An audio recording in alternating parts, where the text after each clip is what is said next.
It's Neon Pocket Dimension from Las Vegas, Nevada, California, Humboldt County, Salt Lake City. Representing. We got Jacob. Woo! We got Gage. And we got Steven. Yeah, how's it going? Musical stylings by Luke Shot First. Woo! Special feature by Cherry in the chat. What's up? It's Neon Pocket Dimension. We got a new computer. Everyone. Oh my god. I got a new computer. Gage got a new computer. Steven's already had a good computer, so good job, Steven. Thank you for that. Steven. And you know what's great? You know what's great about these streams from now on is if you are watching live, you can hear some music in the background. And there you go. A little bit of music for you. And no, I will not get claimed for it, baby. That's wild. Got you. Secret sauce. Oh, we got Kino Mega in the chat too, making another special sauce. If you don't hear the music, I don't know what to tell you. I might have to turn up a little. Welcome to Neon Pocket Dimension, a place to get nerdy, not get judged for being nerdy, doing all the nerdy things you want all day, all night. And yeah, loving it. Feeling it. I'm loving it. So maybe the music doesn't work if you're not oh well, hey, I tried. I could hear it. You're stoked. You're So I'm good. I'm stoked, bro. All right. Well, hey, got it full blasted. So we can sorry make for your the fake house news. real loud. Sorry for the fake news. We'll figure that out. Or maybe I just have to download the VOD or something. I don't want to do that. We're gonna move on. Tonight we're talking about best of 2023. We're gonna start with what we call our alternate game awards, people. Alternate game awards. What are alternate game awards? These aren't your grandpa's game awards. These are cutting edge. We top of the these line, fresh out of the package, just fresh off the vine. Yep. I remember alternate Vine. awards. You remember the Vine. Yeah, exactly. They're 10-second clips of game awards. Nope, just kidding. Yeah, we're just gonna do some weird, some other categories that you're not gonna see at professional game shows. This is our style, coming straight at you from the pocket dimension, of which we inhabit. Yeah, in the darkest timeline. Sure. No, we're like one shade away from the darkest timeline. That is true. 97% opacity on that dark timeline. There you go. Oh, look at that. Oh. Whoa. Wow, Thanks for the Hype Train level gifted 2. sub. That's amazing. So let's catch up a little because it's been a minute. Unfortunately, Miguel couldn't be with us tonight. He has something he has to take care of. But he will be with us in spirits. He did, I believe, write some stuff for tonight, so we'll see about that. But before we get into all the fun best of award stuff, all that fun stuff, let's catch up a little. How we been doing, guys? Excellent. Good, very good. Just kind of like getting into the year of 2024, getting kind of dotting the I's, crossing the T's from 2023, and yeah, kind of excited for the next steps. Been watching other game of the years around the the YouTubes and the stuff, and so that's been fun. And yeah, getting in the spirit of of this year, Mm-hmm. Hell yeah. I'm doing no sugar January, no added sugar January, and also dry January. So unfortunately, the drink check tonight's just gonna be water, lots of water. I got coffee and water as well in my Sierra Nevada over here. Hell yeah, I'm jealous. I don't do dry January, but I should probably do no caffeine January. That'd probably help. But I went to bed. I probably got 5 hours of sleep last night. I was playing Liza P. You know what I mean? I'm getting pretty close to beating that game. Cool. I'm gonna jump back into that. I think You should. I've been So playing. I'm jumping back into AC6. Oh, Nice. God. Nice. So now that I have this new computer, I have been doing like streams and stuff, which is fun. You could check those out at OMJesus. I'll probably do more Neon Pocket Dimension streams as well. So definitely follow us here and look to the future for that. But man, I've been testing out all sorts of games. They run really great. I can be playing them in 4K and streaming them, or 1440 and streaming them. It's like pretty crazy. So pretty excited about that. It's awesome. Yeah, loving Got it. unlimited power over there. But the best part about it is that the shows can be more better produced. We're not going to have weird stuttering issues.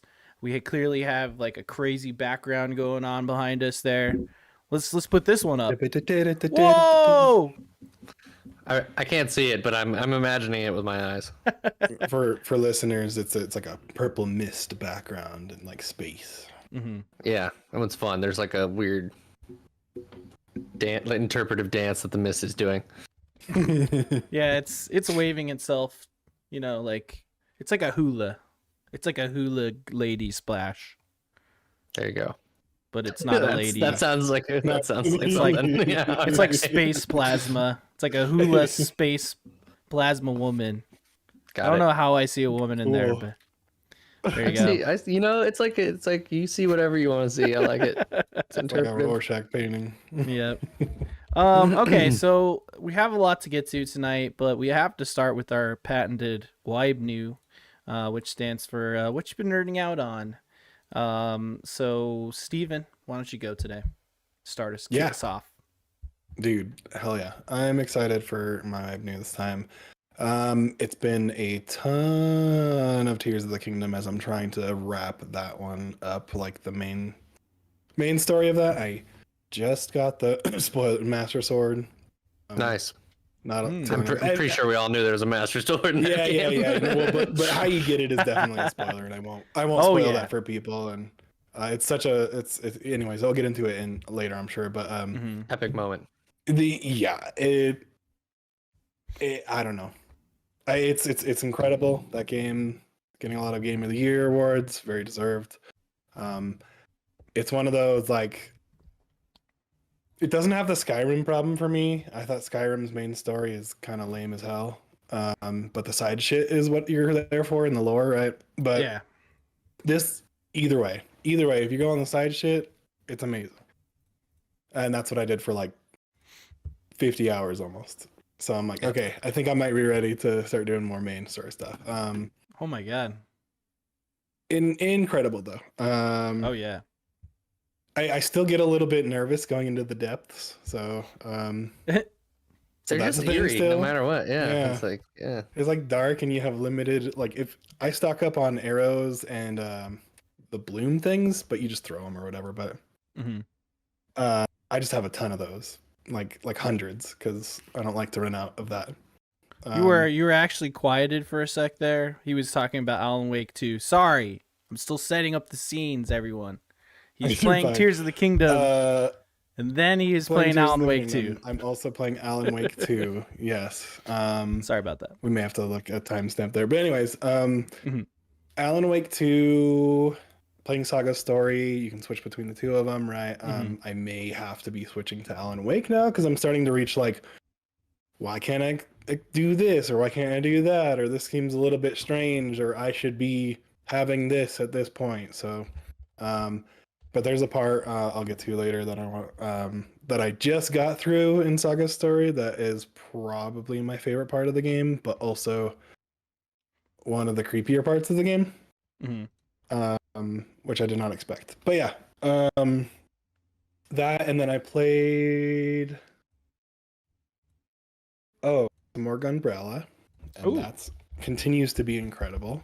Nice. What are you playing? Just Are you the playing that on the Switch? On the Switch. Nice. Just the fluidity of the movement, like everything just performs exactly like you want it to. The writing is funny in parts, but also super dark and meaningful. So yeah, I'm definitely that's here cool for and that unexpected. I like that. Yeah, There's like actually good writing in it. Yeah, there's good writing, at least in my opinion. So and then obviously I'll play a little more Slay the Spire because that's just what I do. And It's just a good game. Destiny, they finished up this like Destiny's in a weird place right now with their storytelling. It was kind of fell flat at the end of the season, so now we have 5 months to wait instead of it would have been like a month maybe. It's supposed to come out in February for Final Shape. Now it's June. So now there's this awkward pause between this like, okay, we did the thing to lead us to the final moment of the game, right? Like right up until the, hey, point of no return. And now we're going to wait for 5 months. So that's horrible. It's it's the pains of a live service game, right? But true. Hopefully they come out. It'd be nice if like the final the final shape, but like if that final little bow on top of the Destiny 2 saga was a good one. I hope it comes out and is well liked. Yeah, and I'm like, I'm in the camp of maybe I just need a break anyways. So I think that's fine. The storytelling makes it a little weird, but whatever. It is what it is. I'm happy to wait as long as they nail this like finale. I don't know. I'm in regardless. It's like we're rolling up on the 10th anniversary of Destiny as a whole.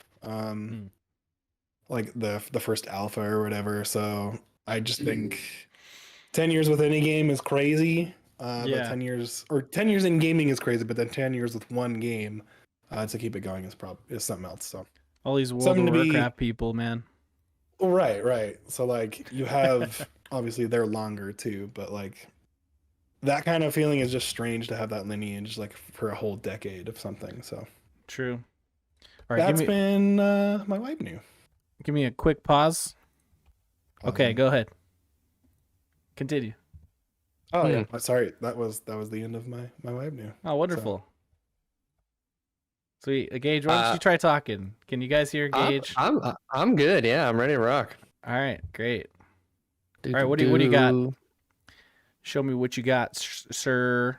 Oh sir. No, we got promotion people. Get out of there. Sorry. I already got him out of there. You already got him. I see Get you. out of town.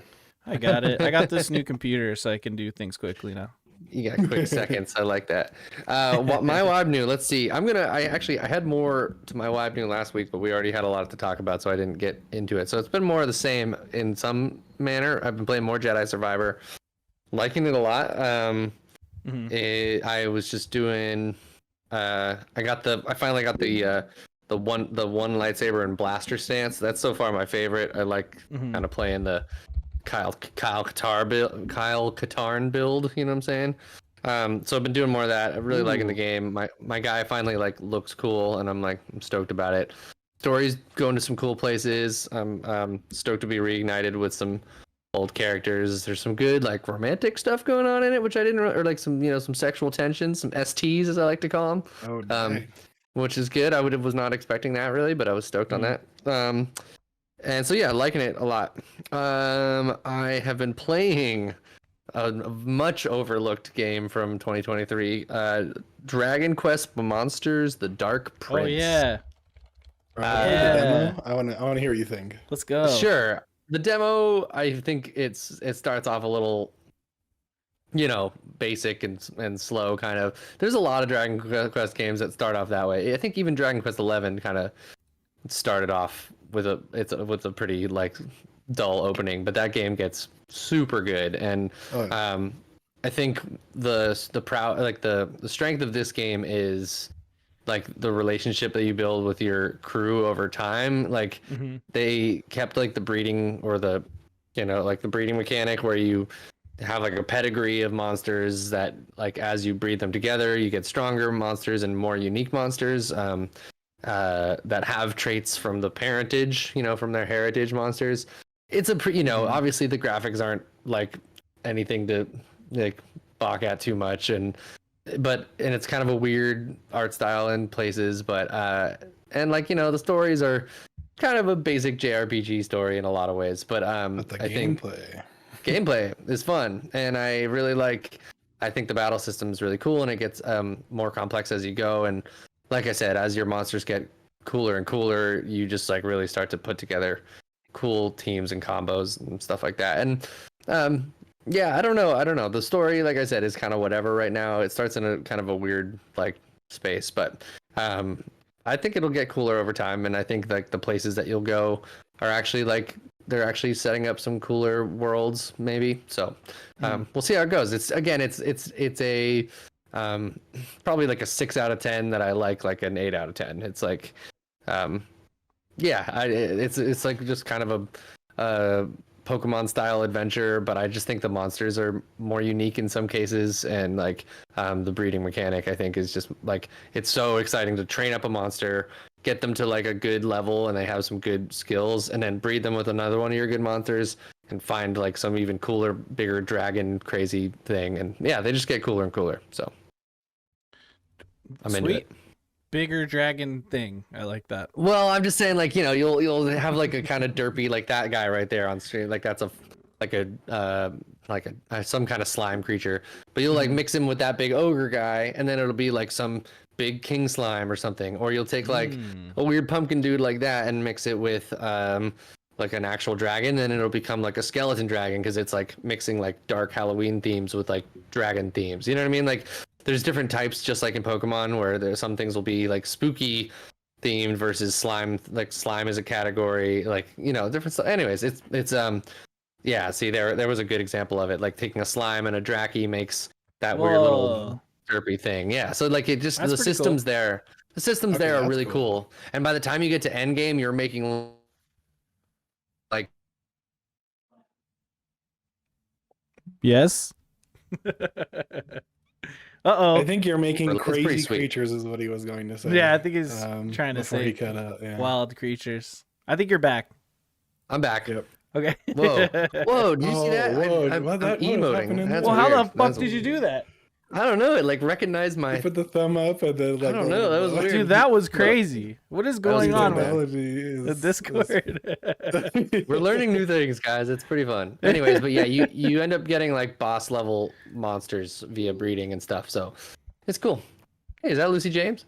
No, I don't think so. I don't. That's Ashley Escada. I don't know who that is. Okay. All right. I don't know who that is. Anyways, so yeah, that's a good game. I've been playing more of Dredge. I really like that game. Just cool atmospheric vibes.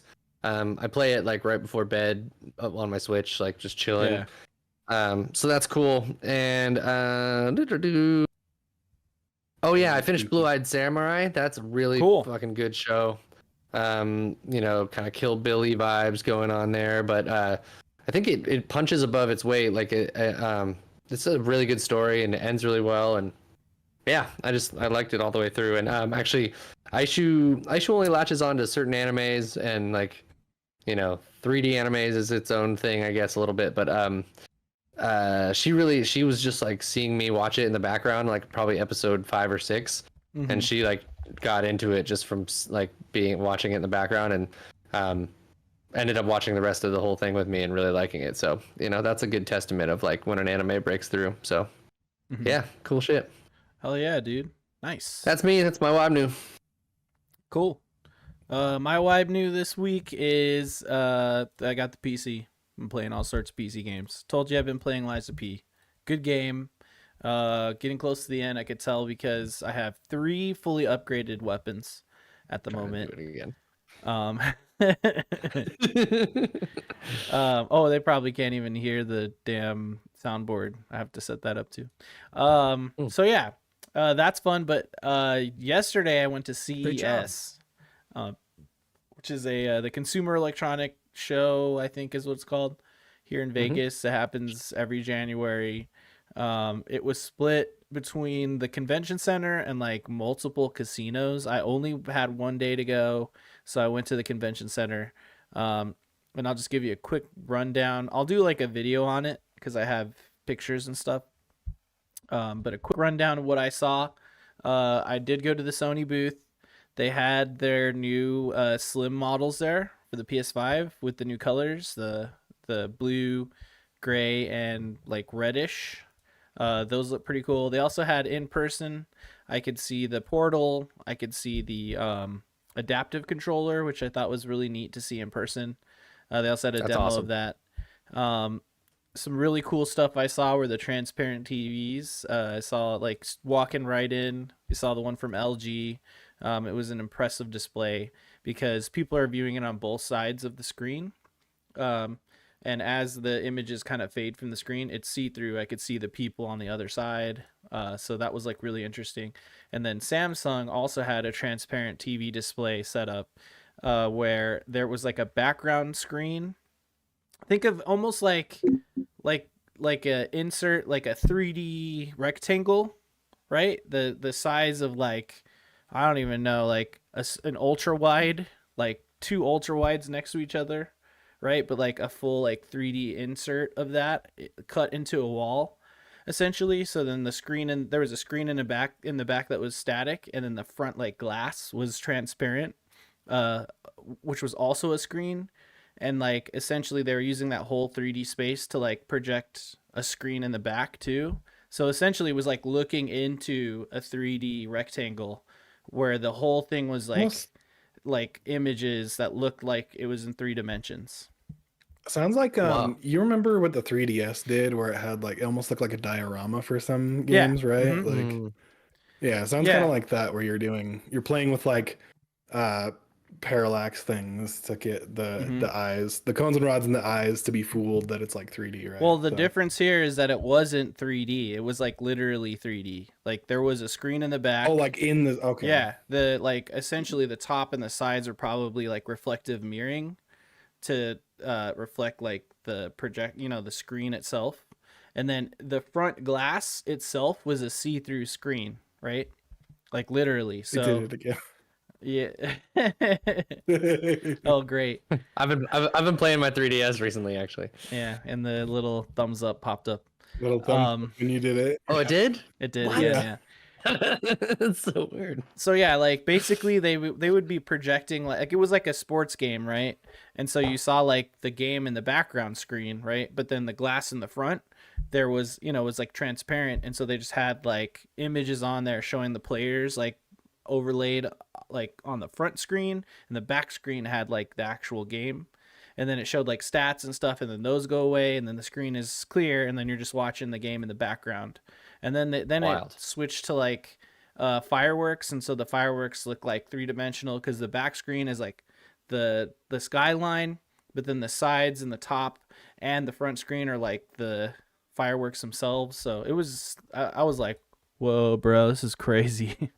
So yeah, that was some crazy shit. I also was able to do a couple demos. For Samsung, I did demo an actual 3D monitor that was really sick. Uh, it has 2 screens on the top of it, so that does eye tracking. So like no matter where you're like moving, the 3D effects will go with you. So it's just 3D no matter where you're looking at. And the cool thing is they teamed up with NeoWiz, and so Liza P was the demo game. And so like you're looking at Dude, the that's main cool. character from Liza P, and he's almost like in the front of the 3D plane, and then the rest of the levels like behind him, like in 3D. And I don't have glasses on or anything. I'm just sitting here like this, headphones on, controller in my hand, Xbox controller, just playing like a portion of Liza P. And it was fucking mind blowing. And I'd also tried on a haptic vest. That was really Whoa. interesting.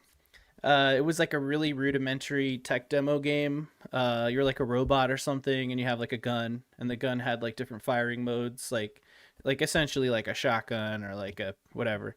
And then also, you know, like there's enemies and stuff. So every time you're shooting or walking, like the damn vest is like shaking. It's like shaking you in different places. And every time I'm shooting, it's like shaking the side. But then I like let myself get hit by the enemies, and then it's like a big impact on my chest, and just a lot of vibrations all over you. So I thought it was really interesting. So yeah, stuff like that. Of course, it's like not really a gaming convention.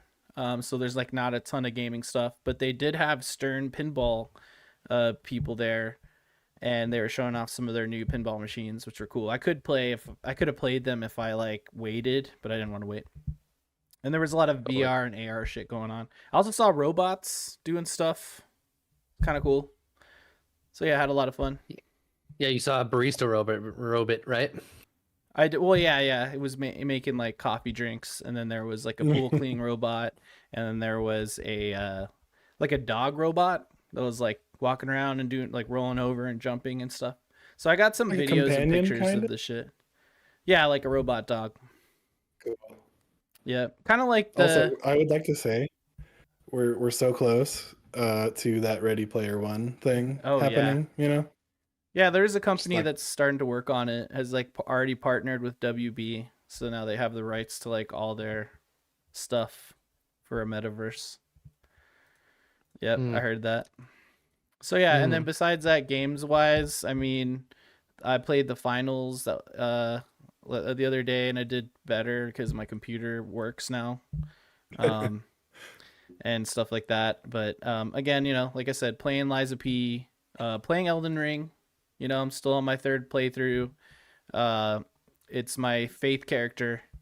So it basically be almost the same kind of character as my incantation character that in Elden 3, which is something that's coming up from us, which is really cool. Which I don't have the intro. I was supposed to get that. Let me download that. We'll show that. If you can, We'll show yeah, we that can do it at the intro end. at the very stay end. Yeah. tuned. So we have a really Stay cool intro tuned. graphic for that. But Elden 3, if you don't know what it is, it's the three of us playing Elden Ring in co-op as much as we possibly can. And it's going to be episodic. We're working on getting that out. But I am playing a Faith Dexterity build in that game. And in this game, I'm playing Faith Strength. So it's a little different. And I'll probably put some points in Arcane in the Elden 3 thing so I can use, like, fire breath. Use some I flame like that. breath, bro, and Some blood flame breath. blood spells, blood flame. Extinguish thy flame. Yeah, I want to use the snake sword, dude, the one that's all bloody and gross. Oh yeah, I thought you meant the like serpent killing spear one. That's only good for Rykard. But yes, Oh yeah, no, I know fuck the one that. you're talking about. That's stupid. All right, Yeah, that is. that's enough WYBNOOing. It's enough nerding Yeah, out. we got stuff to talk on. We got things.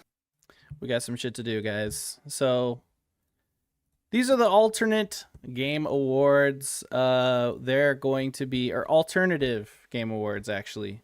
They're going to be awards for things that are very arbitrary and fun, as well as some specific stuff.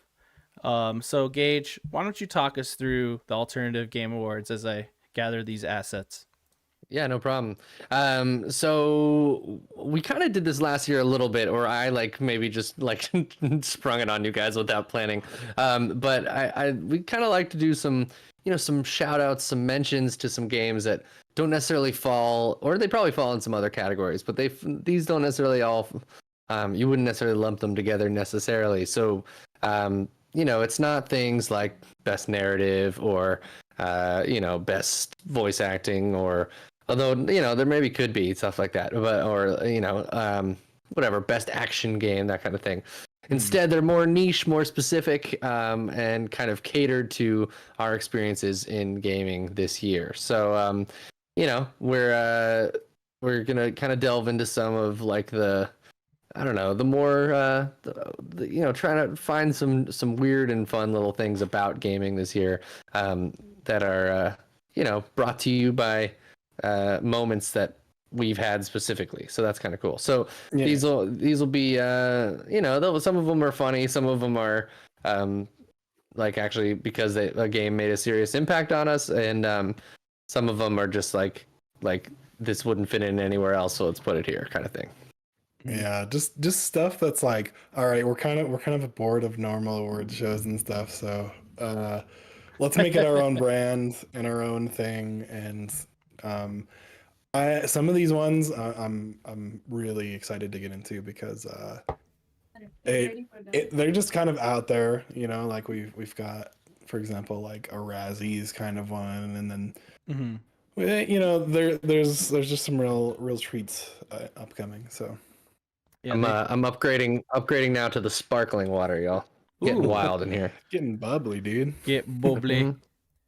It's getting bubbly. Courtesy of Drunken Monkey 92. Thanks. Thanks, Drunken Monkey, for supplying getting bubbly. all delicious beverages. Lots of beverages. All right, Clutch. wonderful. So, yep, just trying to pull some assets and forgetting that Bing is better these days. You know what I mean? I just need something Bing that is says better. Elden Ring image, but then it's like only giving me the tiniest little images. It's so annoying. I have a really good plugin. Next time we do endorsements, but here's a little preview endorsement. I have a plugin extension for Google Chrome Ooh. that lets you just like auto download the highest res image of the thing. Yeah, that's cool. And dude.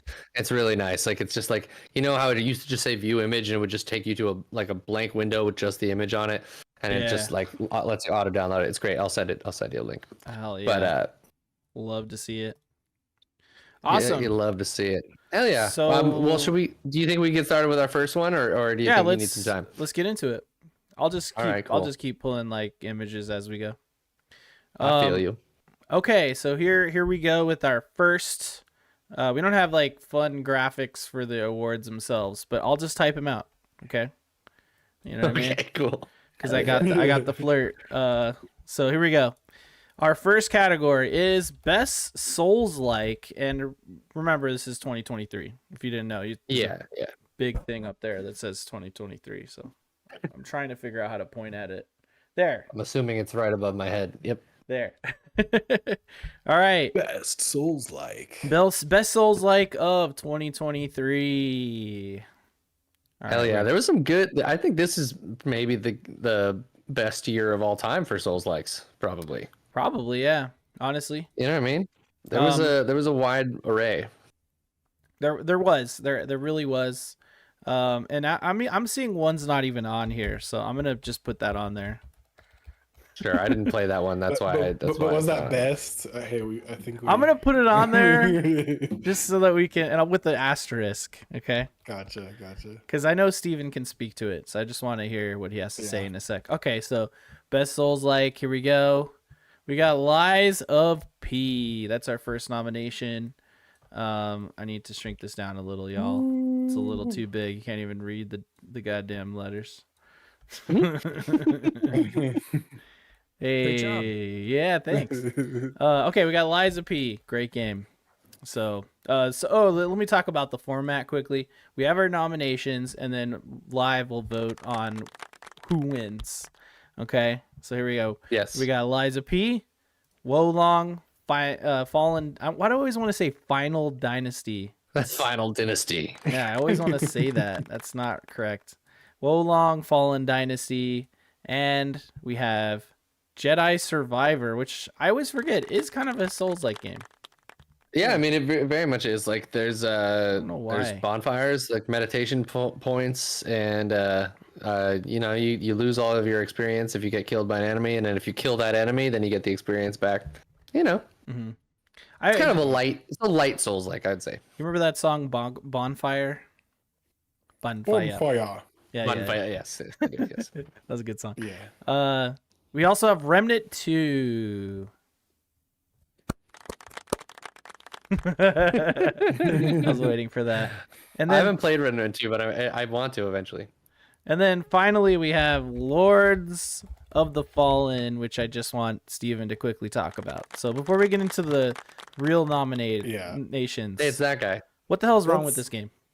Dude, let's talk about this standout here. Look, this had so much promise, this game. It really did. And if we want to put it in best of anything for Souls-like, it's the best promise of the Souls-like that we're coming out this year, right? Most promising Souls-like. You and I were sold on it when we first saw that trailer, or for like the breakdown even of the gameplay, right? Yeah, totally. So I think where it kind of gets it is just pure design, right?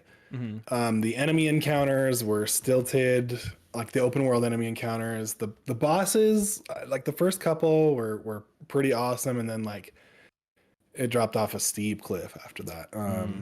When it comes to like it just was, in my opinion, not the best design. Like the arena design was cramped in places, and then way too open in other places. The mechanics were cheap in a lot of times. They were hardly ever followed a I mean, like it's fine when they don't follow a pattern. It's just more like a thing that would make sense to be happening in that moment. Mm-hmm. Like I don't know, out of nowhere they'd be standing there, and then you just get hit by a random thing that has no telegraphing at all. And you're like, okay, well, that feels fair, but all right. Yeah, the best thing about FromSoft games are like their difficulty never feel like, oh, that was just a cheap shot bullshit. Like there are occasionally times where it's like, okay, this is just going to be a section where you just get walloped, but like for the most part, like you can always like see why you did something, what went wrong. You know what I mean? Like, and so the promise of the two worlds thing is kind of where it failed the most. Going into the dead world, right, where you can kind of use your lantern or whatever to do that, felt like a chore. Like it was never fun to go into the dead world for me. So I was like, okay, why would I ever want to use that? Like you have to explore different places, and those were kind of cool. The environmental puzzles for that was probably the coolest part of that game. Was like just the art direction, and like they did a lot of heavy lifting in direction and like world art. I wouldn't say world design, but world art definitely did a lot of heavy lifting. Kind of what made me play a little bit more, just to see the different locations and kind of. Man, this game could have been so much better. Just fell short. Yeah. Best promise of Souls-like. So best promised Souls-like. Yep. Cool. So let's make this go away. So the actual nominations go to Liza P, Wolong, Fallen Dynasty, Jedi Survivor, and Remnant 2. So what do you guys think? Not Halo. That's for the next one. not Halo. If you're playing on Legendary. Although, hey, a Halo Souls-like sounds kind of cool. So between those four, what are your what's your top Souls-like of the year? Just blurt it out. For me, it's Liza P. Liza P for me as well. Yeah. I mean, if I could count Armored Core as a Souls game, I would. I know. I thought that too. In some ways.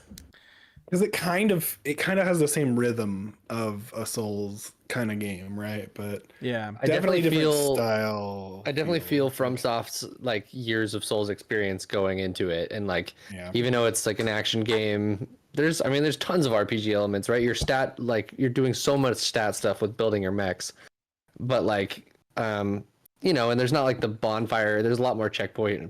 You can start right up. But I would say there's stats, but it's not an RPG. I would say. Yeah. Because if it were an RPG, you'd be like putting points into something and leveling up. Yeah. Whereas with this, you're like it's like a car. Like you're putting shit together piece by piece. Like a sim. Yeah. Like at totally. any time, I could be like, take these arms off, and now all of a sudden I can carry heavier stuff. Like I don't need to invest into endurance to get that stat. Yeah. Or like totally.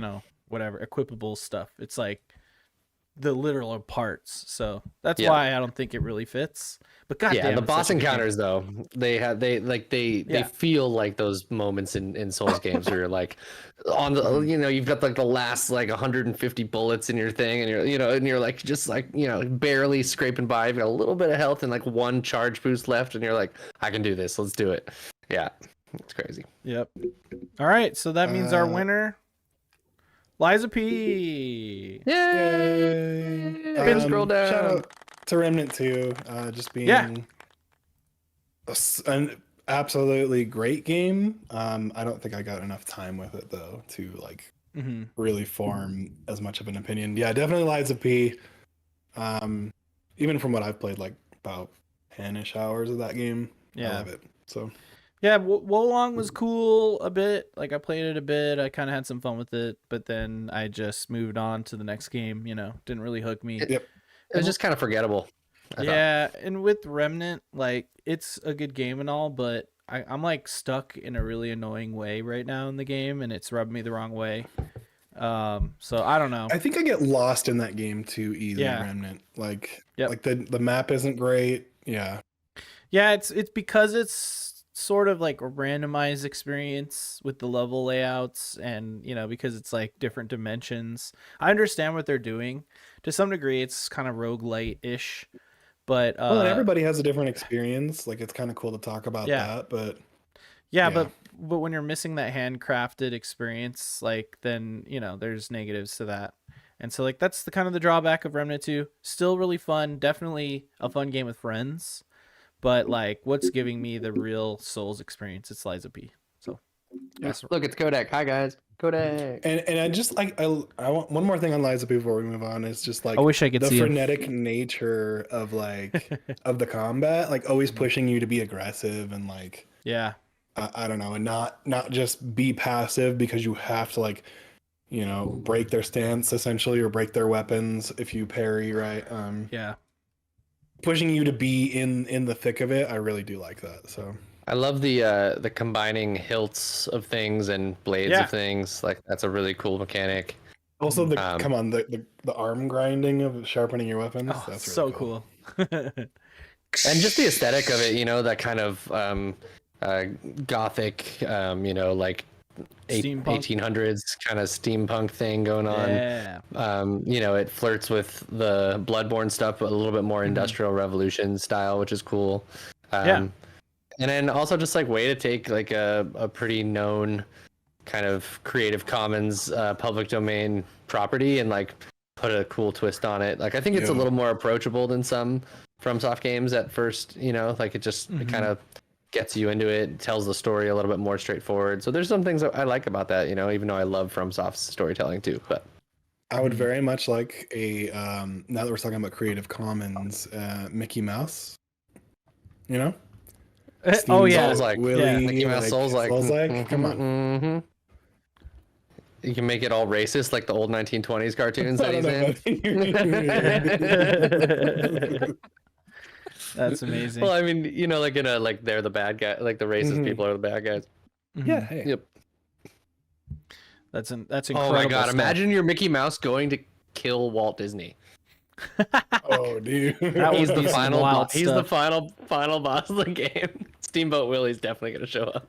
Oh yeah, That's dude. awesome. Willy. That or Winnie the Pooh, right? Because that's Creative Commons. So. Oh yeah. Oh bother. Oh bother. Oh Eeyore's bother. a pretty tough boss. He puts you to sleep. He does. That is correct. All right. Cool. So that is our winner for Best Souls like Liza P. Let's move on. The next category is the game from previous years that you spent the most time replaying instead of all the great new games you could have been playing. Yes. This was one of my categories I nominated just because there was some great games this year that I played that were totally not from this year. You gonna But they type just that out on the screen for us, Jacob? I'm gonna That's a lot. I'm gonna put the dots. Copy pasta. Continued in your mind. There you go. Nice. Okay, so those games are Halo Infinite. Yay. It really is a good game. The Sorry, seasons this I year gotta were pull great. up the soundboard. Oh, I need to create a thing so they can hear my fucking soundboard. SP. There you go. Cool. Hold on, wait. I'm gonna do it. I'm doing it. All right, we're doing hold. There, did you hear that? Hear Hear that? I hope you heard that stream. Also, this one. You hear it swinging the chain? And we'll do one more. You guys can't hear it. You guys No, we will can't, not be but- able to hear it. But they're partying. it. listeners. How about this one? Hated it. Okay, cool. Halo Infinite. We got Elden Ring, of course. Too hard to find the actual logo, so I just have this picture. Fortnite. Thanks for the claps, everyone. That's in a chat. lot of claps. You are huge. That means you have huge nuts. Good job, Fortnite. There's another soundboard. Slay the Spire. Uh, There you go. And we finally have Mass Effect. That's Miguel. Now, unfortunately, Miguel isn't here to do any voting. So I don't know what's gonna happen to his selections. his bet probably would have been Mass Effect. Just maybe a hunch. Yep. I don't know if we'll have a winner for this, because I think we all picked a game for that. So we'll see. Well, I mean, yeah, you know. Your pick, That's the Um, winner. So now what's the wording on this? It's okay. It's not best game from previous years. It's the game from previous years. Yeah. Yeah. Now I have played a lot of Fortnite this year. Me too. With people. Fortnite. I want to shout out Fortnite to being it was an excellent game to jump into when I was a brand new dad. Gave birth to my.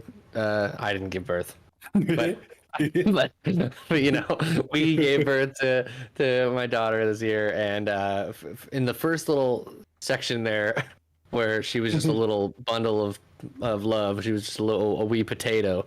She used to just a wee little potato, a wee little bundle of joy. Yes, she used to pass out, and at night I'd take her downstairs and I'd put her on a little pillow on my lap, and I would jump online with some of my friends, and it was a good way to just like socialize a little bit, because I hadn't left the house in 2.5 months or more, and so yeah, it was a good time playing some Fortnite. It was just nice, and if even if like she woke up, started crying, I could like hang out with her, and like I would just hide my person somewhere in like a house and just like hope that they last until, and then like catch up to my friends after. It was just a really good. It was a great beginning to the year.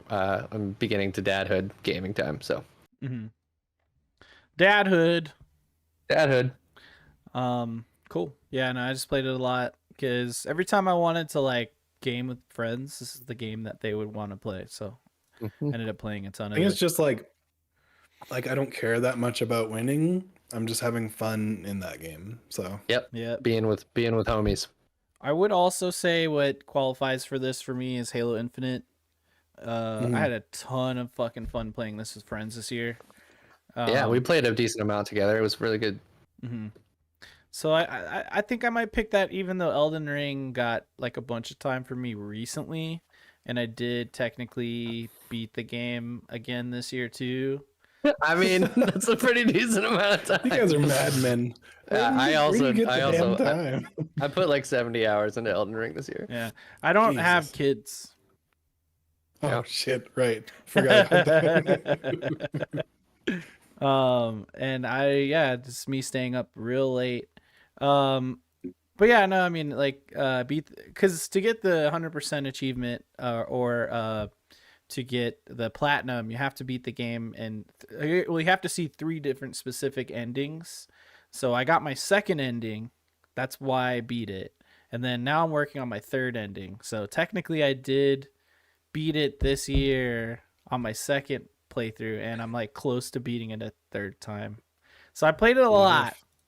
What if you got it live while playing Elden 3, Oh, well, yeah, that was the plan, but I'm going to finish this playthrough first. It's probably going to be like...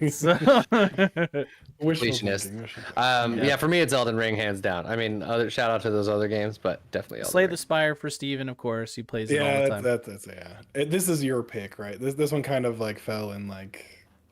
Yeah. Hey, whatever you wanted to do. What were you doing, basically? Like... Yeah, Where were you? So we'll split this. We'll split this into four winners. Elden Ring, Halo Infinite, Slay the Spire, and Mass Effect Legendary Edition. The 4 games we played from. Well, did Legendary Edition come out this year? No. No, Legendary was last year. Last year, or the year before, even. Yeah. All right, cool. Yep. So we played all those games. Good job to those games for hooking us right back in. You know what I mean? Moral of the story: there is no winner when it's your pick. True, it is. Good times. Continued in your mind. The next one is more abstract, so I'm not going to really pull B-roll for it because it's kind of too hard to find. Although I did find the first one, the one I wrote, so I'll play that quickly. But okay, cool. Here's and I got a picture of the ice worm, so I don't know. Thank you. The third award is for the hypest moment emphasized by a moment of silence in gaming in 2023. So that would be, for me, the first icon battle of hold on, actually. Shit, did I close the other window? No, I didn't. Oh no, what happened to my mouse? Oh no. Oh god, my mouse disappeared. Yes. It disappeared for a second. I'm still figuring out this new computer, guys. Mice be running away, you know? They've been doing that. It was the moment at the beginning of Final Fantasy 16 when you see the icons fight for the first time, and then when it's all over, it is quiet, I guess. So there you go. Nice. There's that. Hold on, let me resize this window a little. There's also the ice worm reveal moment. So like this, I put this on This there. part So this right is here. the I won't miss moment from when Rusty up in Oh, the rig hits the space worm. It's just like, for me, it's just like one of the it was the exemplary moment where I was just like, this is such a fucking shredding game. I was just, it was so cool. I mean, you're riding around the ice fields and like, you know, you just get this moment and the music swells and the worm comes at you and then Rusty just goes, I won't miss, and then it gets silent for a second and then just the beam cannon anyways, it's just fucking epic. Awesome. And then our third thing here, our third nomination is Alan Wake 2, The Quiet of the Retirement Home. So let me pull that up. So just like the pockets of quiet in this place between the scary fucking parts were just incredibly unnerving, and it just kind of exemplifies this game and like the power you can do with quiet and like silence. So I was just like, yeah, that's. And then there's so many loud parts like in between those quiet parts, so like it's more impactful, if that makes sense. Like It's like the reason that Gone Home is like a horror game for half of that game, because you're like, I just feel like something is gonna be really loud and scary in a second, but it's you almost not. feel like a pressure is on you, right? Like yeah. when the silence is there, and then there's this creepy old lady, and there's this creepy other stuff. It gets freaky, man. Well, I wish I played that game. Eventually I'll get it for PC, and then I can play it. Absolutely. Could play it like a beast. Cool. So what do we think, guys? What's gonna win that one? Those are all really good. I mean, They're all really good.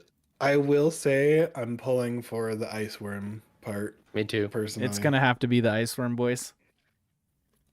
Let's go. That really is a hype ass moment, because like, you know, that fight, you're wailing on the thing and he just blasts it, and then you could start actually hurting him. From an really intense interplanetary beam cannon. How fucking epic is that? So sick. It's so incredible. What a great game. And there you go. Shout out to my boy Rusty too. Let's go. Rusty's great. Too bad I had to murder his bitch ass. Fuck no. In my canon playthrough, he comes back and helps me out. Nice. Okay, here's the next one. There's only two, so that's fine. The best game featuring strong. I have another one for this one too. Oh, perfect. Sorry. The best game featuring strong ties to Middle Eastern or South Asian culture. What do you think it might be? What do you think?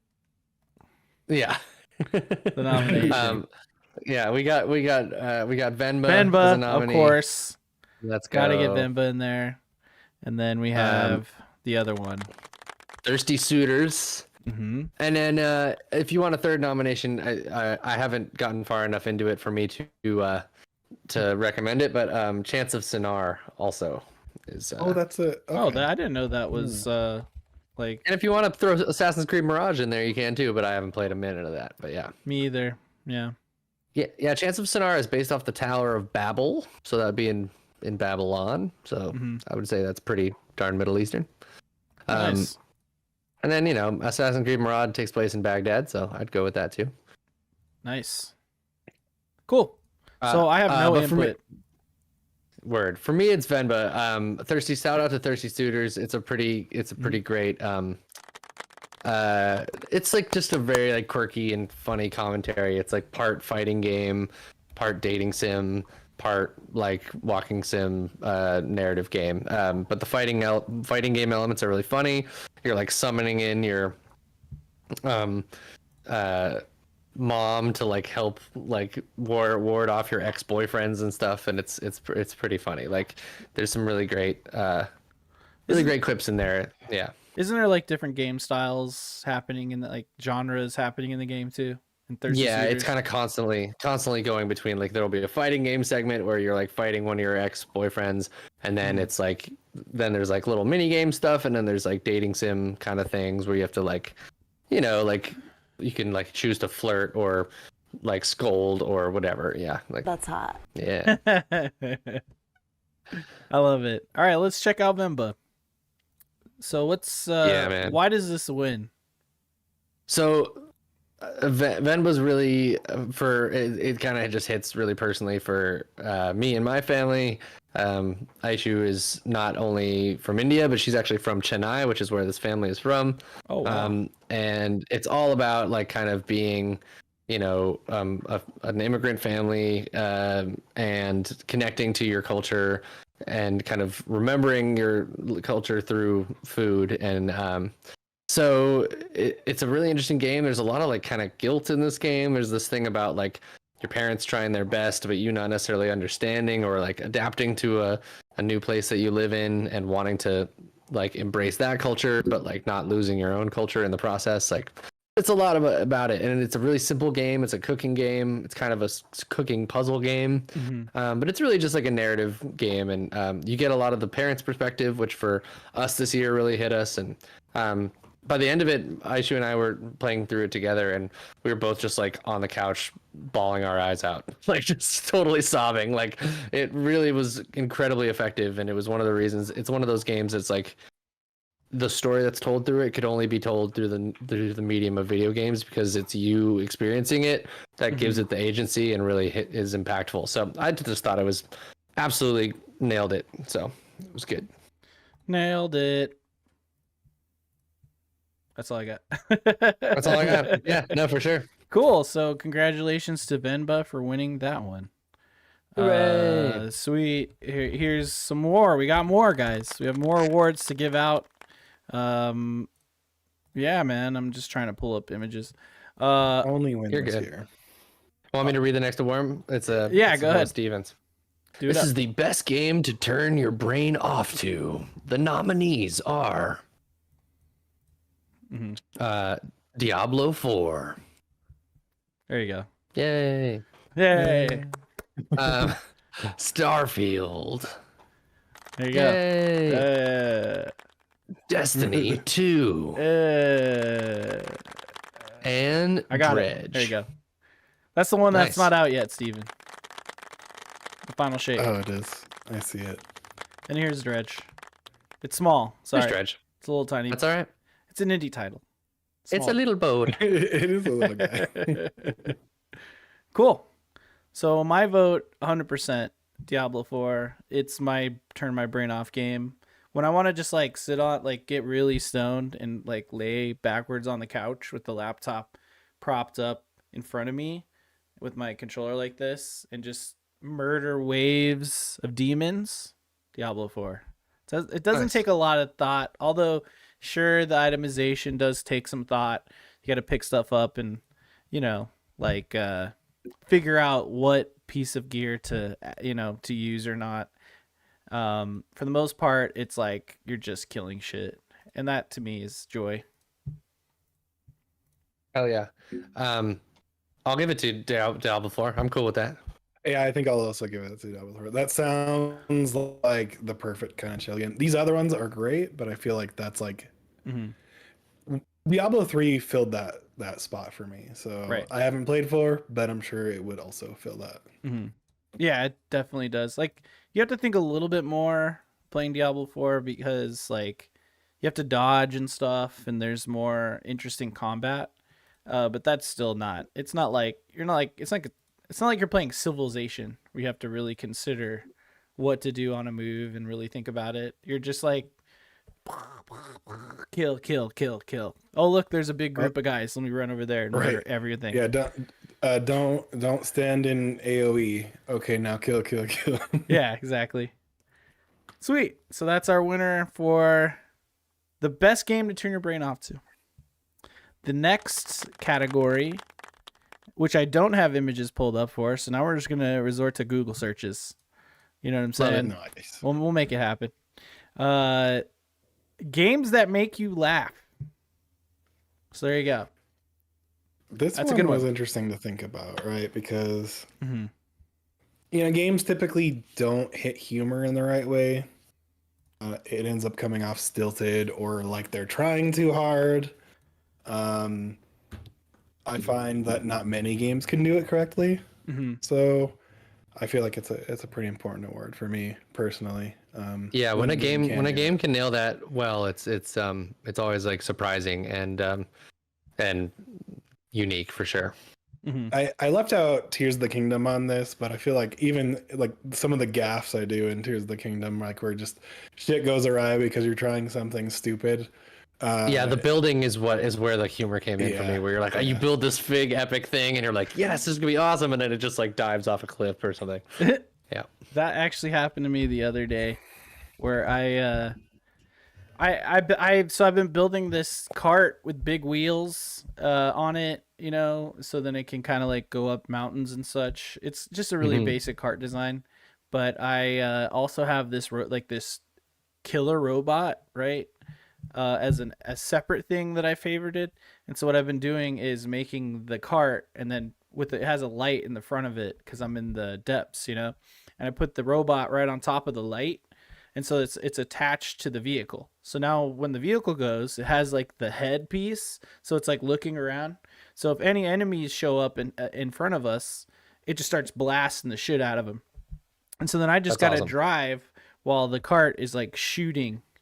But then if I want to like disembark from the cart, I can just remove the light, set the robot down, and then turn that on, and then he just like starts to battle them, and then I just like run and kill them as well. So yeah, it's a lot of fun to do shit like that. But what was funny is that I put it on a stake, right? Because I had it like attached to a wall, so it was more like a turret.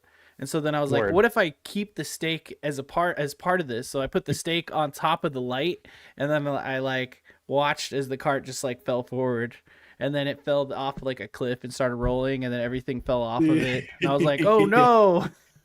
Just really All hilarious. ruined. My favorite one is I put like it's towards the beginning of the game, and I put like, all right, I thought flamethrowers would propel a car forward, right, for whatever reason. Just pushing Kind flame. of makes sense. Yeah. And I was in a very grassy area, of course, when I tried it out. Yeah. Figures, huh? I put that and rockets on it because why not? Why not? It's just gonna go super quick because Bada boom. So I thought I was gonna try to ride that, and I hit it. Only I wasn't on the platform thing, so I ended up burning up the wood that it was on, of course, and then it ran me far enough right into the group of monsters, and they all just looked at me as I burned to death in the middle of them. So It's like I'm on fire. yeah, it's like, hey guys, doo-doo-doo-doo-doo. That's great. Man. Good stuff. Just completely dead. Okay, cool. What else? So in this category, we have Baldur's Gate 3. That's not Baldur's Gate. That's Baldur's Gate. Yep. There it is. We We have Thirsty Suitors. It's definitely going off the screen there. That's fine. Yeah. We have Party Animals. Yay, that game is really funny. Hell yeah. And we have Hi-Fi Rush. That one's really small. I'll zoom in. Like Chai. Oh, I meant who's the cat? Forget. 808. 808. Yeah, 808. 808 and Heartbreaks. What a great cat. Yeah. Okay. So Hi-Fi Rush had some pretty funny writing from what I remembered. I think I only beat like 2 bosses, so I don't know. It was the tutorial bot that was like one of the standouts for me. Oh yeah, totally. So the terminal shit where they're talking about like the terrible accidents and things that are happening, when they're doing construction and like. I don't know. There's just some of like there's like a fourth wall breaking one, like, hey, because you didn't choose this thing here, we're gonna be rude to you, and we're not gonna actually do this dialogue option. You're never gonna know this part of the game, and they literally tell you that. Yeah. And I just thought that was funny. There was another part where like mostly the tutorial bot was like just made me cracking you laugh up. because yeah. Yeah, absolutely. Yep. I mean, the tutorial bot was funny. That is true. What about thirsty suitors? Again, it's just it's constantly kind of just like being self-deprecating, and there's just some really good like kind of commentary on, like, it does some dating sim tropes, but like I just like some certain things, like in one of the first like boss fights you do, quote unquote boss fights, like your mom like comes in and like beats your ex-boyfriend up with a sandal, and like it's just like a funny thing, you know what I mean? And like, and yeah, your main character is like really snotty and bratty, and so people are just constantly giving her shit about what a brat she is, and so she's like kind of unlikable in some ways, but like you end up like laughing at her slash yourself through like the other people in the game. So it's not like laugh out loud funny, but it's just constantly like got a really good attitude to it, and so that's pretty good. Yeah, but I don't think it's gonna win here, but I think it's just yeah, it's a humorous game for sure. Mm-hmm. Definitely worth. Just the concept bringing in up. general is a humorous concept too. Like, Yeah, totally. Mm-hmm. I'll just shout out like Baldur's Gate 3 is funny. Like, there's some funny it's mostly the banter, although like the NPCs themselves say funny shit sometimes. You might recall the infamous squirrel moment that was like blasted to death online, all over the place. Like, there's a point in the game where you find a squirrel and it might be talking shit, and so then your character can kick it and it goes like smashing into a tree. And that was really funny. But also, like I said, the banter between your party is like really funny. So I just think like the overall writing for Baldur's Gate 3 is funny, like a D&D game would be, because you're usually just playing with your friends and it's just about like having fun and trying to crack jokes. But And I'd assume some of like the encounters too, like you might end up doing some funny things, like using well, world stuff and stuff like that. there's one with this the cows. Yeah. That Yeah. ends up being quite funny. But like it's just absurd situations too. Totally. It's like, Well, that's what ends up happening in the last D&D campaign I was a part of. We were fighting this like pretty big like kind of one of the final encounters for us, like of the whole quest. And we were fighting this like demon thing, and one of his things, like he had like fire aura or whatever, so that literally like all around him, like he would do fire damage at a certain thing. And one of our party members was a caster, and they would like summon things, right? And so they were like, I forget why, but they were just summoning a bunch of bats, and then like because he had fire aura, all of the bats were just catching on fire, and we were in this like small little enclosed space, so it was just constantly doing damage to us because there was also these flaming bats. And so we were just like constantly getting fucked over by these flaming bats, and we were all just cracking up for like a good 45 minutes over this encounter. And so that kind of stuff happens in D&D, right? Where just these weird scenarios happen because of stuff like that. right. Yeah, and I totally get that. But you know what? Game I didn't put on here that needs to have an honorable mention for like probably the hardest I've laughed. Although what I'm gonna pick for the winner also made me laugh really hard. Lethal Company. My God, that game is so freaking funny. I didn't play it, so I didn't put it on there. But watching people play that game is fucking hilarious. Totally. That's Me too. that's a little preview for the next category, but let's get to the what should win this category. Party animals. I'm into that. Steven, we played this I think game so too. and we died laughing playing this fucking game. It was like one of the funniest experiences ever. It's like Gang Beasts on like steroids, pretty much, right? Like you get weapons, and the physics just make it funny and goofy and hard to control, kind of. So yeah, I think I smacked you out of the ring with a bat, and I was smacking everybody out of the ring. The fact that you can mess with your teammates like that kind of makes it even more funny. So Oh yeah, the short you put out with that clip is so funny. Yeah. it's like, oh my God, he killed me. Yeah, I think I accidentally killed you with nunchucks more than once. Yep. Or like, what about the time where I was hanging on the bridge and you like, I kept like headbutting it or something because I was trying to hurt someone, but then I ended up killing everyone, including you and me. So yeah, I think Party Animals should win this one. What do you guys think? Yeah, I'm into that. All right. Congratulations, party animals. Congratulations, Party Animals, with the like I said, the Lethal Company mention. But that brings us to our next category. Take it away, Mr. Mr. Best Gage. game to watch others play. Nominees are Lethal Company, There you go. Fortnite, and Tears of the Kingdom. Nice. So I haven't really watched anyone play Tears of the Kingdom per se, like a stream, but Steven, I think you might have put this on there. No? I did.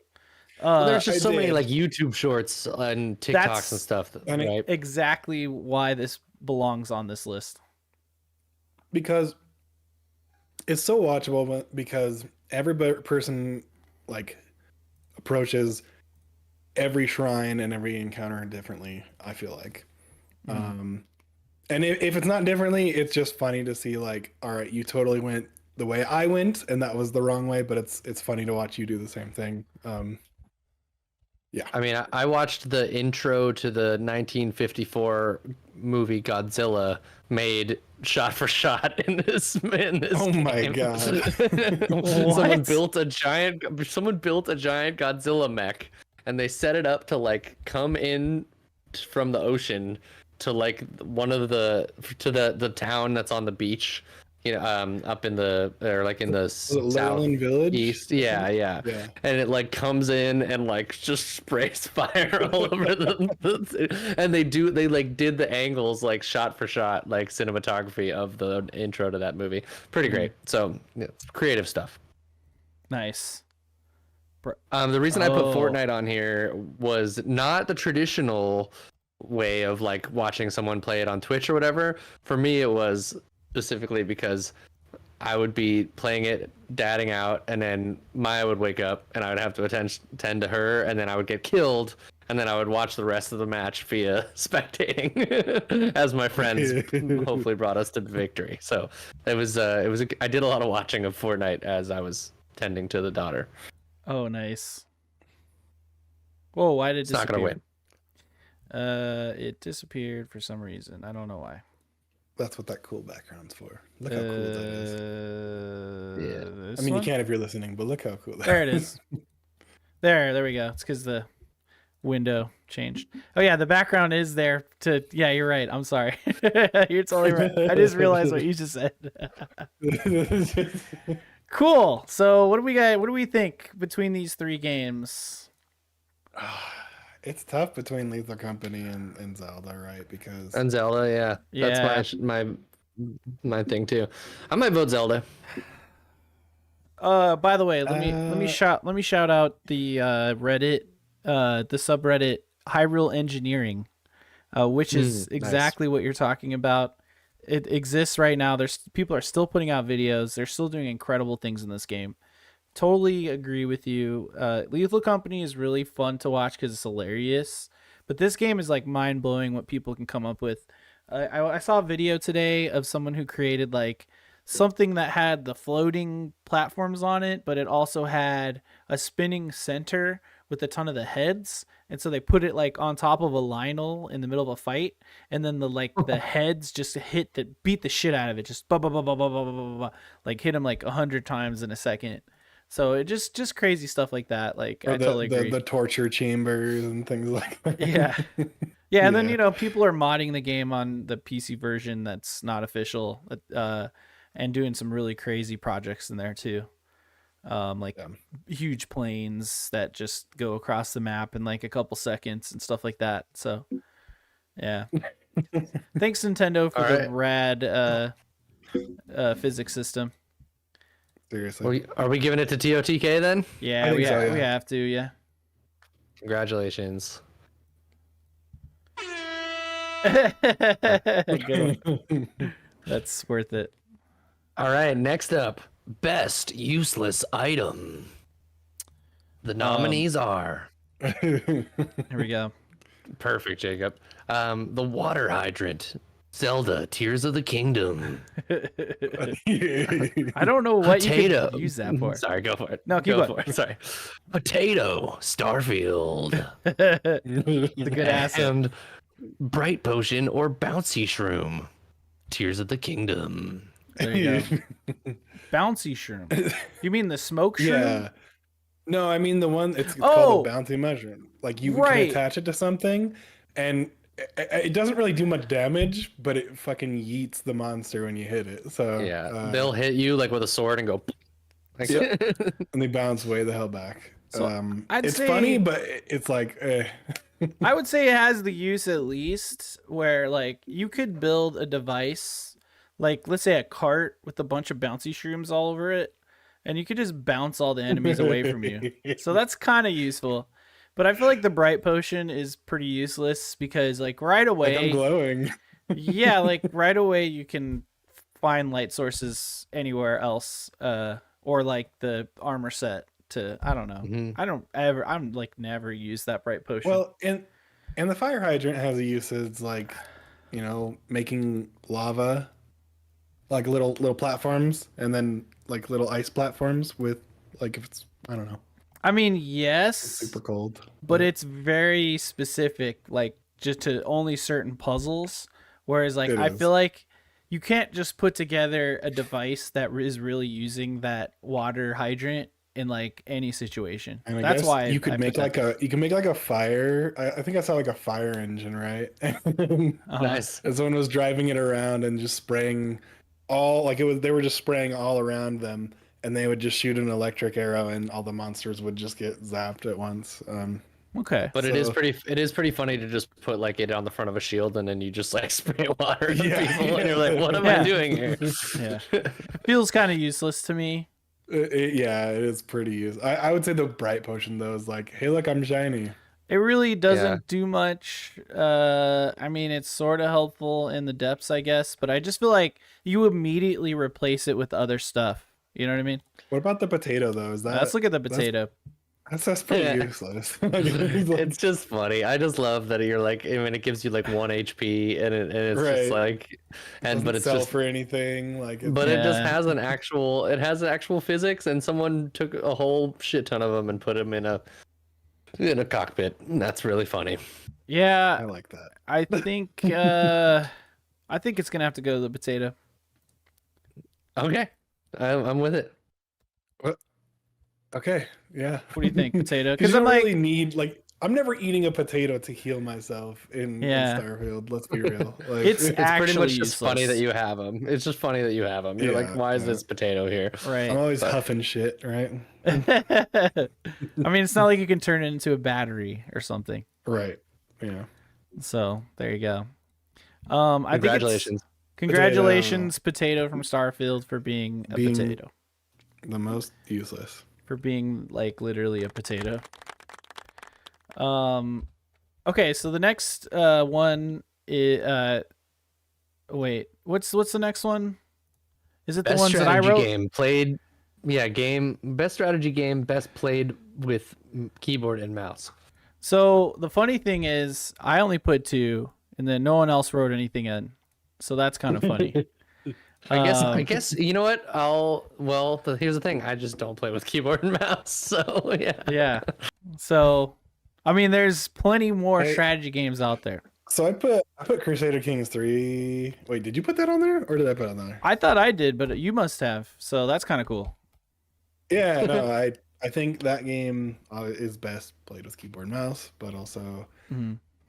it's not an RTS, but it is a strategy game, right? So Yeah, that's why I said strategy game. Because, all right, the reason why I worded it this way is because, you know, strategy game of the year went to Peakman, yeah, yeah, right?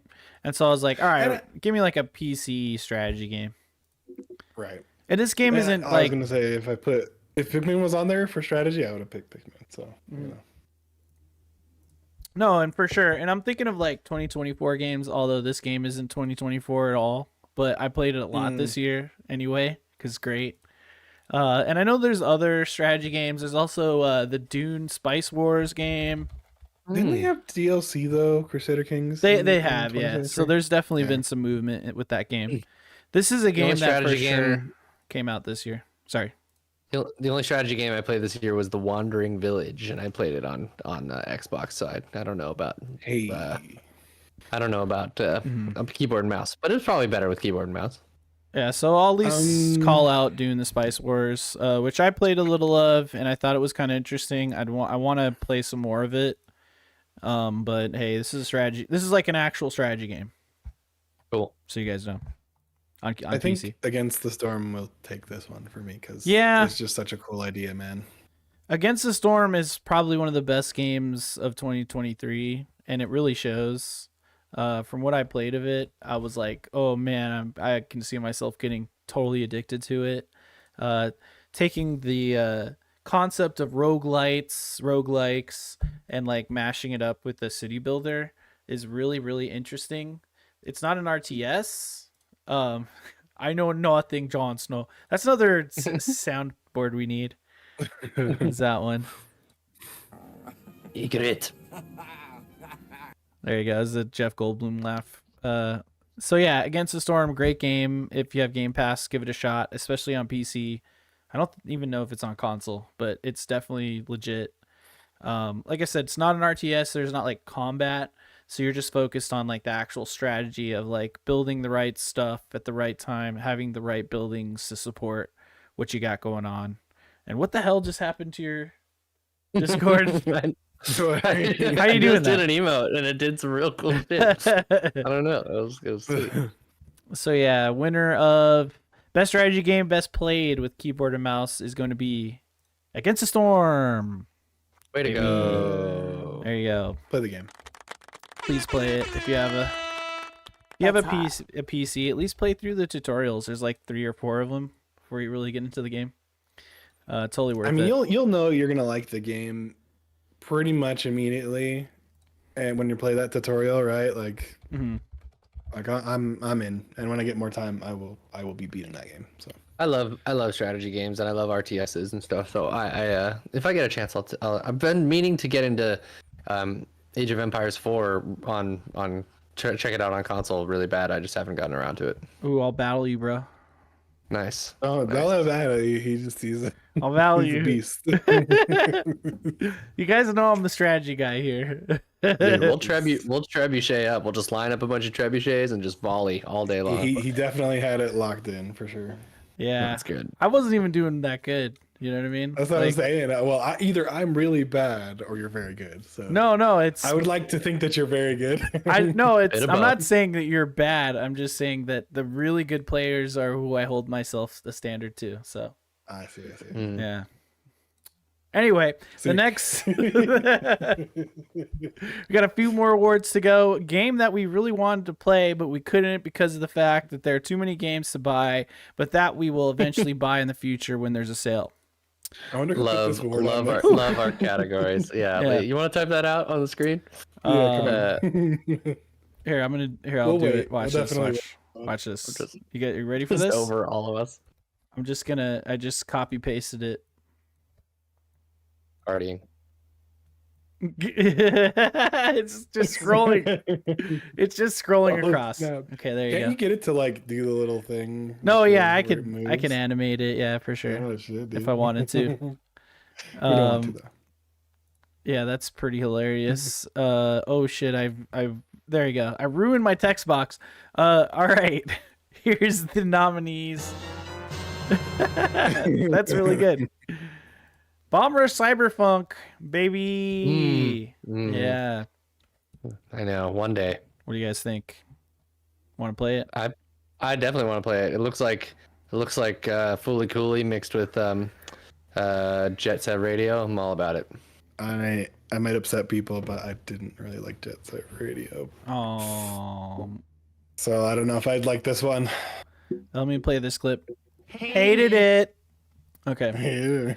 The next one would be, or hold on. Mr. Hawks in chat said, I'm the strategy guy, yet he won't even play Persona 5 Tactica. Shut up. It's in my backlog. It's in the backlog. On this one. Come on. Dude, I will get to it. All right. The backlog. Respect it. Get him back. Oxenfree 2 Lost Signals. I'm really glad that Gage, you put this on there. Mm-hmm. I'm really glad you put this on here because I fucking love the first game a lot. Me too. It's like one of my favorite of like the kind of the indie, like the golden era of indie titles. And I totally forgot this even came out this year. It just totally slipped my mind, and I can't wait to play through it. Whatever. Yeah, same. Diablo 4. I'm assuming that's Steven. I put this on there. Yeah, this is one that's like Gage 2. Waiting for this to pop on a sale, or for me to, you can only buy so many games in a year, so you got to prioritize things. So it'll probably come to Game Pass once all the Activision stuff is worked out. That was another thing, right? That was like a big thing. It's like, okay, I can wait a few months. It'll probably be there. Yeah, I guys, it was on a really good sale. I think it was like $15, $20, and I told you guys about it. So yeah, but I bought other games during that sale. I bought Cyberpunk and Jedi, I think, during that. Bomb Rush Cyberpunk, got it. Bomb Rush Cyberpunk Jedi Survivor. Yeah, that was another one. Jedi Survivor I put on there as well because same. It's like, same. Also, might come to Game Pass via EA Play at some point. That's one thing I was thinking of. Those two is like, these might be added. The wallet's a little tighter, so definitely not. Might be. Definitely will be. Eventually, will be on there. For sure. These are not these are definitely patience. Yes. Cool. So this is actually kind of a harder one. I mean, for me, it wouldn't be Diablo 4, but it's majority rules, so I understand if you guys would want to pick that. Oxenfree, I don't know. Oh, dude. It's really between these two for me, although Jedi Survivor is really high up there. So this is kind of a tough one. How about you guys? My vote's Oxenfree, but whatever. My vote's also Oxenfree. I love the first one. So all right, let's give it to Oxenfree because honestly, it's all on all our lists. So there you go. Oxenfree 2 takes that award. Game that we really wanted to play, but we couldn't because of the fact that there are too many games to buy that we will eventually buy in the future when there's a sale. That was quick. Hot. That was super hot, dude. Okay. All right. Let's save the Razzie for the last one. Yeah, that's funny. Okay. Yeah, here we go. I'll just pull these up live. Gage, why don't you read out the number 4? I see there. This is the Big Get Award, the game with celebrities acting in them. We have the nominees: Crime Boss, Rocky City, Cyberpunk 2077, Phantom Liberty, and Nicolas Cage, Dead by Daylight. Dang, I'm failing over here. This is Dead by Deadlight. This was Dead by Daylight. This is an interesting one to think about, right? And I like that we all had our own awards because it made me really think about games that came out and like, all right, did I even touch anything that had this, or like did Look at Nick Cage. This one was just funny, like the short time I did play with Nick Cage. I just want to shout that out real quick. Is was hilarious. So awesome. It's just the way he delivers the lines is exactly what you'd want from that kind of cameo. Just deadpan and like kind of almost B horror movie status, right? So and very like self-aware too. But nice. It seems like he had fun doing it, at least. Like he was genuine. You can tell he definitely like it's weird as fuck, and it kind of doesn't make sense for Dead by Daylight because it's just, I don't know, like it almost doesn't fit, but that's kind of what makes it awesome. So I'm into it. Nice. And then there's this game. It's just hilarious that this came out. Vanilla Ice. Yeah, look at that. Yeah. I mean, look at the cast. I feel like this game should take it because of the sheer number of cameos that are in here. It's like fucking insane. What's his name? Yeah, that's Machete. Got Machete. No, I know. Danny Trejo, obviously. Yeah. Yeah. Michael Madsen, who passed away. Rest in peace. Yeah, and then you got Danny Glover, and what's his fuck? That's who I'm trying to remember. Isn't he canceled anyways? Chuck Norris. Chuck Norris. Chuck Norris. Norris. And it's feel just like, who is this? Is this the chick from Cool World? Kim Basinger. That's Kim Basinger. Yeah. Wow, Dude. Okay, I wild. mean, like, you want to talk about maybe disappointment for like having that much. They maybe spent all their budget on getting the people, not making the game. Yeah. Yeah. Snowbike Mike liked it. Well, you know, he likes things. He likes things. You know, it's like he likes it to piss people off sometimes. 100%. Yeah. Yeah, I mean, it's just like it because it's a troll. I could see Sure, that being a sure. thing. I mean, it is the Big Get Award, so I'll give it. I think we could go that direction. It's if you a want. pretty It's big not like- get, if you them. ask me. It's not Did best. they get them, or did they have them in the roster? Right. Yeah. You know, because yeah. Idris Elba. Well, okay, they didn't really get him either. Apparently, though his delivery is kind of stilted. Yikes. As far as like the accent, I guess. So, well, from what I've heard, it's a little bit odd. Mhm. The role he plays is great, and the writing is great. It's just like, hey, just do your British accent, please. Oh, was he doing like an American accent or something? He was going between the two. That's the thing, is like there was no slipping? consistency. Yeah, He does some slipping serious between- slipping. Yeah. Oh, that's always really like hard. I haven't to... played that much of that, but what I have played, even like about 2 or 3 hours, so yeah, you can even tell from that. So Okay.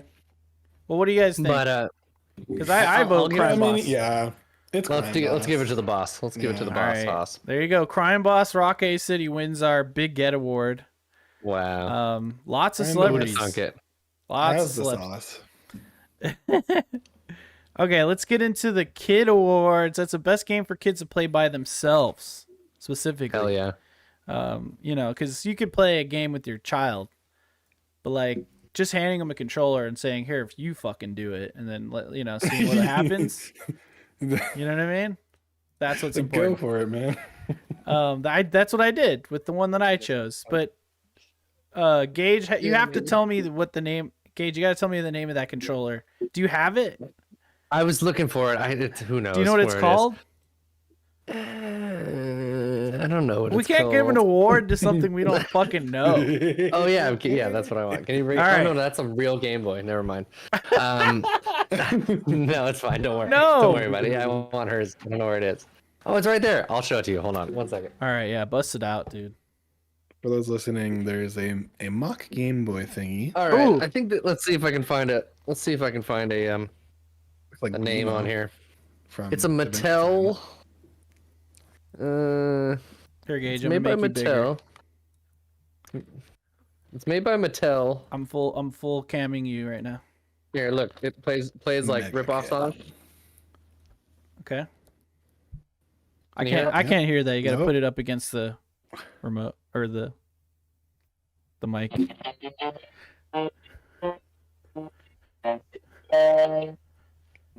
Anyways, That was got a cool. little, I like- heard it. What is it? I don't know. It's a What's little the name Game of Boy, it?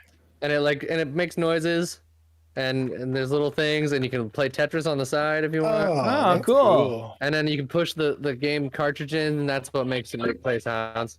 But it's pretty Oh. good. You got her and a- so A play Game Yeah. Boy. it's like a play Game Boy, yeah. And she likes it in the car. She plays with it. Or if I'm playing video games, I'll give it to her so she feels like she's included, and it's pretty Oh, funny. that's cool. Aw, that's so fun, dude. Mostly for me, but You're but gonna- she also like. You're gonna make a gamer out of her. I think so. That's what I did to my goddaughter. Texas Chainsaw says Mr. Hogs. Best game for the kids to play by That's themselves. really good. Cool. Solid. And the other two are gonna have to be, if I can pull them up, Super Mario Brothers Wonder, and where the hell is the other one? Where is it? Here? No, there you go. My friend Peppa Peppa Pig. Pig. So when we had family over for New Year's, I just like downloaded this game. I handed it to like a 4-year-old and I said play, and he was playing with the Xbox controller and everything, having a great old time. So Nice. that was dope as hell. It was like the best thing I ever did, because every time the kids were like getting testy, they're like, "Oh, put Peppa Pig back on," and they kept playing it. And then Steven, Super Mario Brothers Wonder. Yes.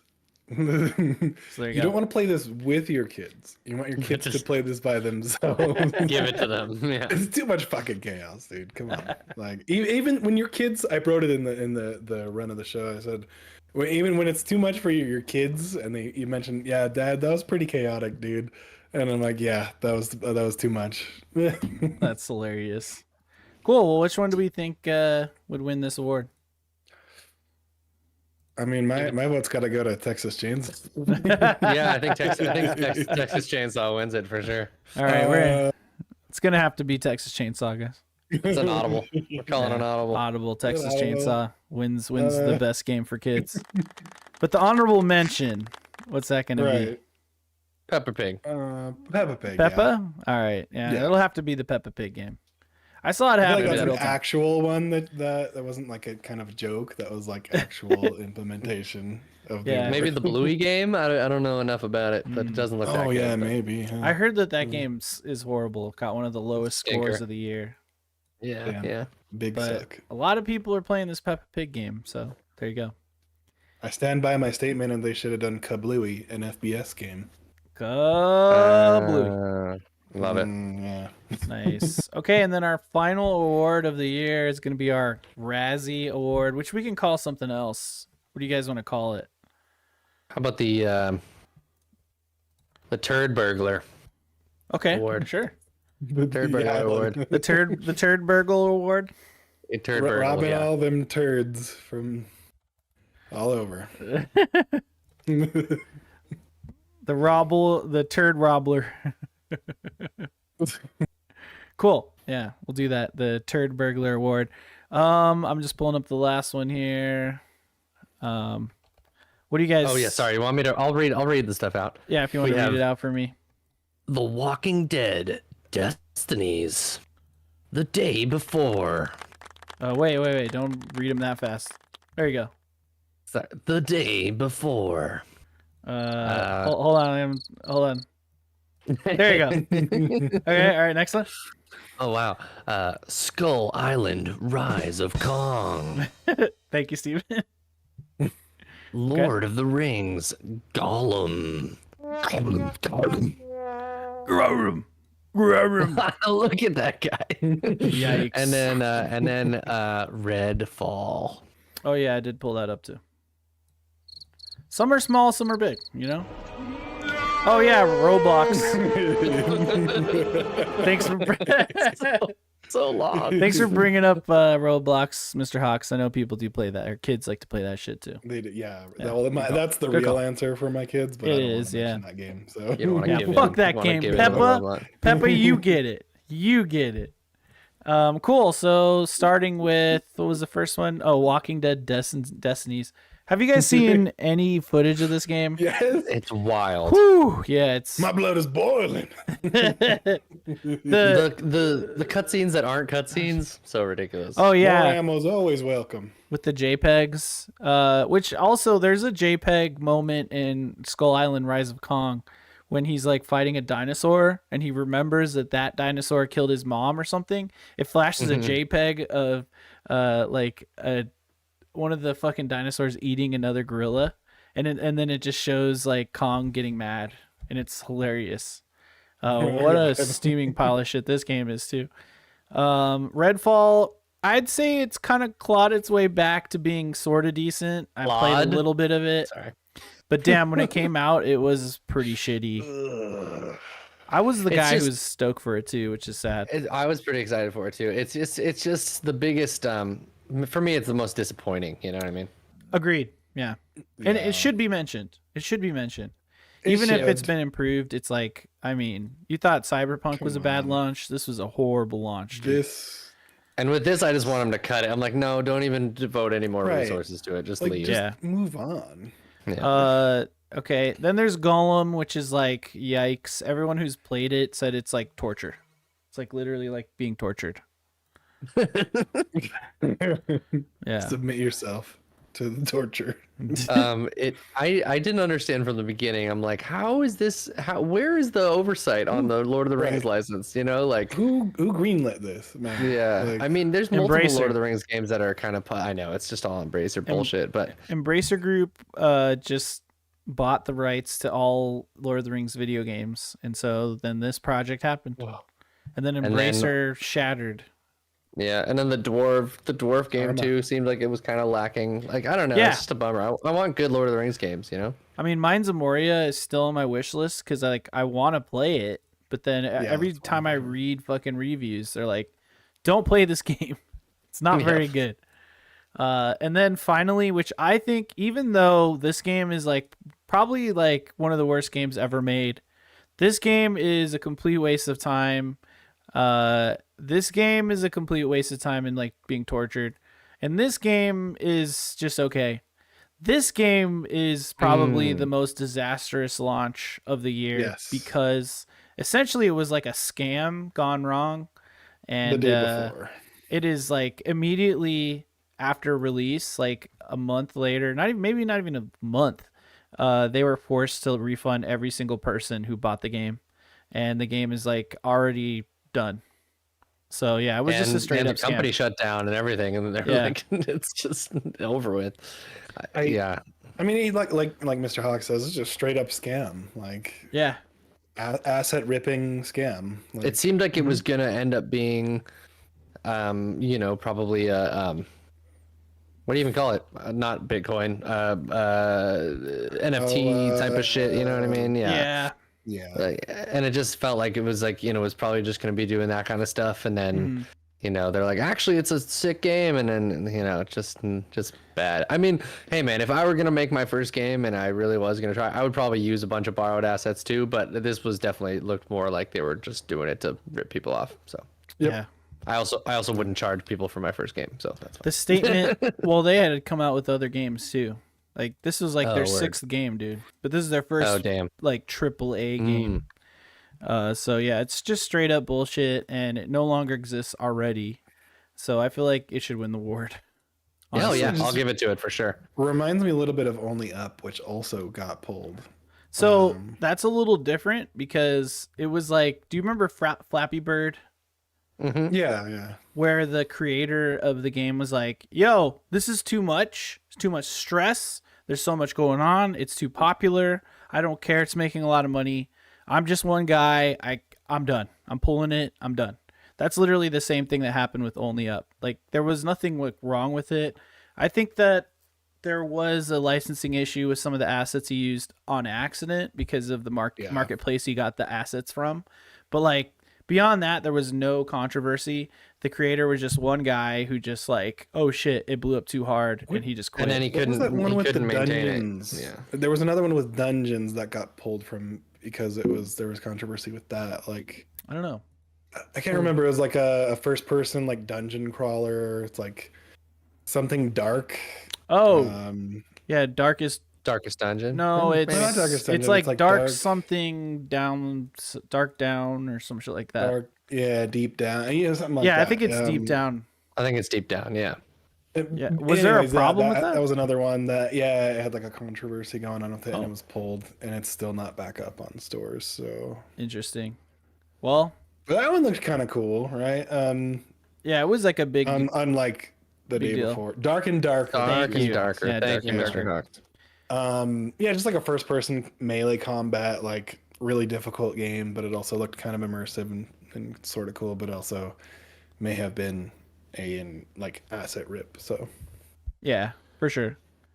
Okay, and then All right, that's the day before it is. that's day all before. our awards for the year, guys, for 2023.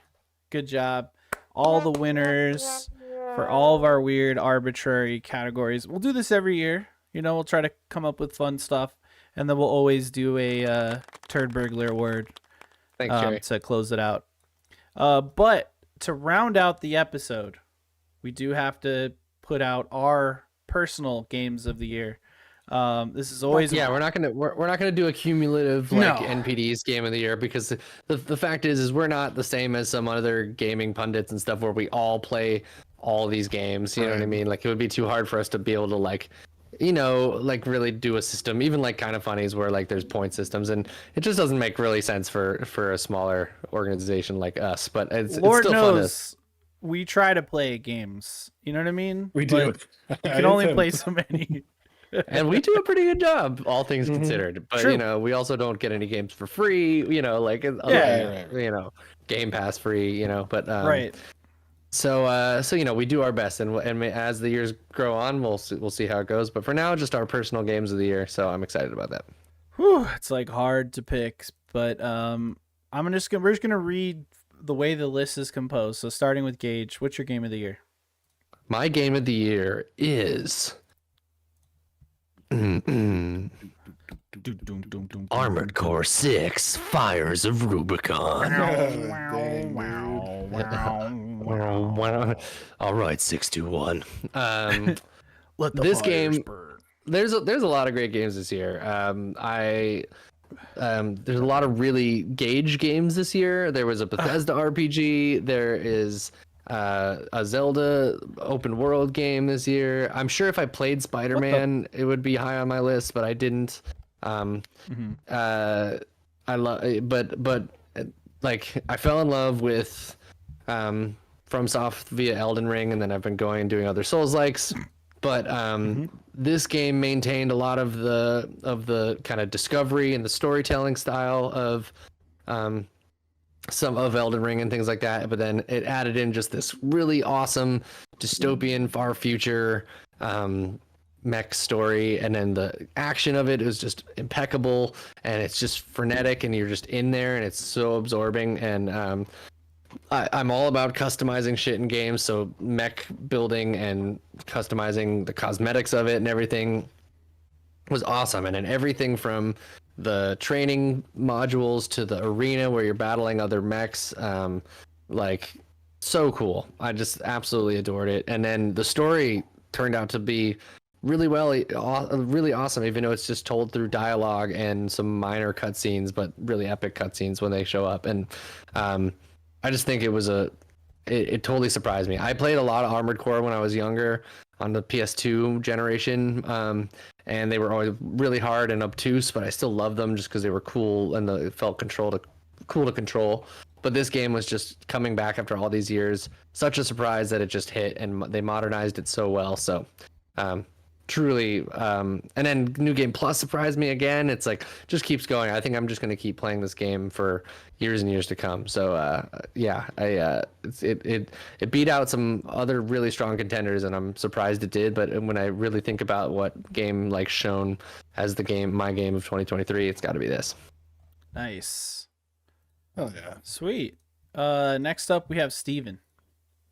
This one is difficult. Yeah. Totally. Because 2023 is a year that I have played a lot of games, but I've finished almost none of them. Yeah, Right? Like I feel that. just because how gargantuan all of the ones that I have played are. But of the ones I have, I think the one I thought about the most as I was playing through it, and then this might have changed maybe if I had more time with other games, but it's gonna be Alan Wake 2 for me. Oh, somehow I knew. Nice. Wow, Yeah. you just jumped that. That's awesome. So I knew you were gonna pick it. I just no knew surprise, dude. But with how much I've been talking about this game, man, it's incredible. I think what they're doing with storytelling, what they're doing with innovating on gameplay and graphics, and just immersive storytelling too. Like, I don't know, man. Remedy's killing it. They're in their bag. Who would have thought a sequel to Alan Wake would be this damn good?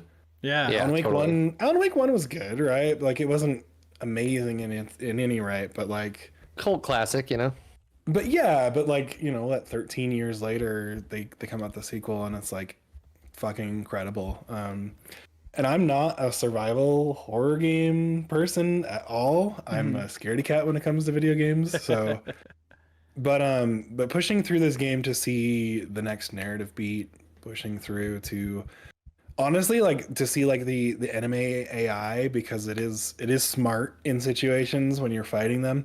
I do like the only part I don't like is like fighting things in the game, because it is slightly clunky in some parts, but honestly everything else is just such a small thing to worry about like with that game. Everything they're doing, obviously the Wii Sing part, which they had at the Game Awards, is something to shout out for sure. Just a rock opera in the middle of the goddamn game. Yeah. And the way they implement FMV to like at the same time you're walking around in like this museum sort of thing and solving this puzzle. Just so many things about this, the art direction, the graphical fidelity, they're just pushing the envelope, and I'm so happy that they got to do it and that I got to experience it. This is the game, like I've had dreams about this game.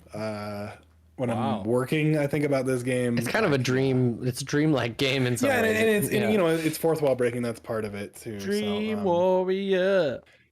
This would be the game that if like, hey, this is what video games are doing now. I think I would show someone for sure. This or Tears of the Kingdom, and that was pretty close second. So yeah, this is a game I'd like show my dad and be like, hey, remember when you were playing Galaga? Well, check this shit out. Right. This is where the innovation comes, and I feel like for a long time I felt like, you know, we kind of didn't move forward with like systems and games for a little bit there. Like things were kind of like you knew what a game could be for a while, I feel like, and then when something like this comes along, it makes me fall in love with video games all over again. So hey, Alan, it's your cousin Marvin Wake. You've been looking for a new game? Well, listen to this. All right, there you go. Totally, Cherry. It's a game that makes you want to make games. Yeah, it's like it really is art, right? Like it's allowing to get weird and multi-medium full, you know, which is really cool. I love that, and I love that Remedy has been like totally breaking it out in the past couple of years.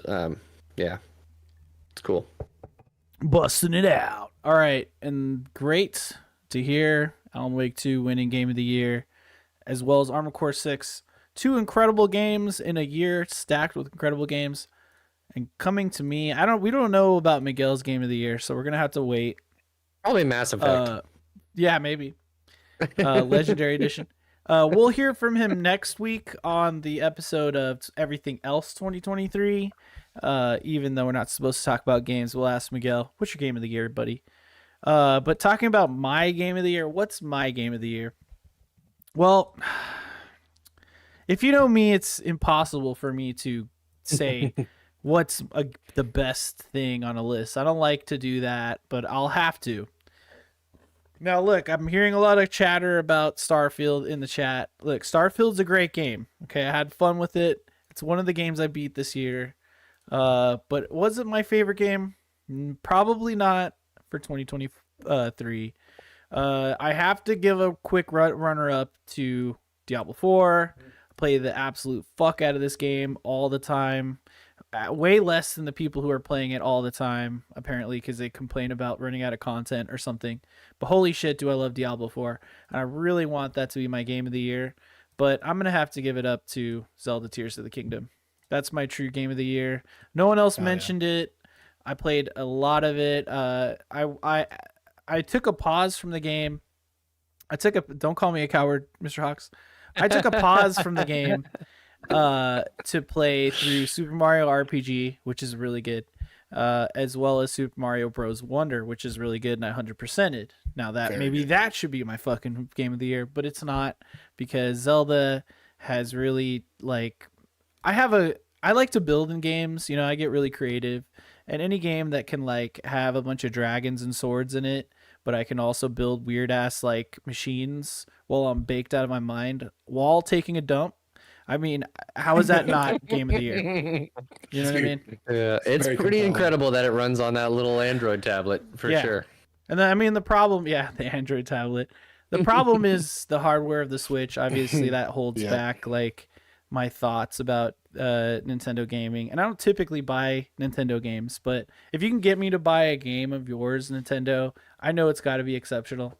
And with Tears of the Kingdom, I put so much time in there. I didn't even realize how much time I even put in there, and I'm still playing it. And honestly, Mario RPG being Nintendo Game of the Year, totally valid too. I thought it was excellent. It's one of my favorite games of all time, remade in such an endearing and excellent way. So Nintendo just had a lot of hits this year. I have to give I have to give them credit for that. But Zelda Tears of the Kingdom, just such a good game. I still haven't beaten it, but I've done pretty much almost everything else. I'm just at the point where I could beat it. I'm just like doing all the side stuff. And you guys know me. I think you're right around where I am. Like I'm collecting Ganon armor right now, I guess spoilers, but yeah, I think I have that whole set. But like with Zelda, it's just important to note like I don't really play open world games that often because like I like to play a lot of games. But with Tears of the Kingdom, I mean, I'm just playing the shit out of it. Still now.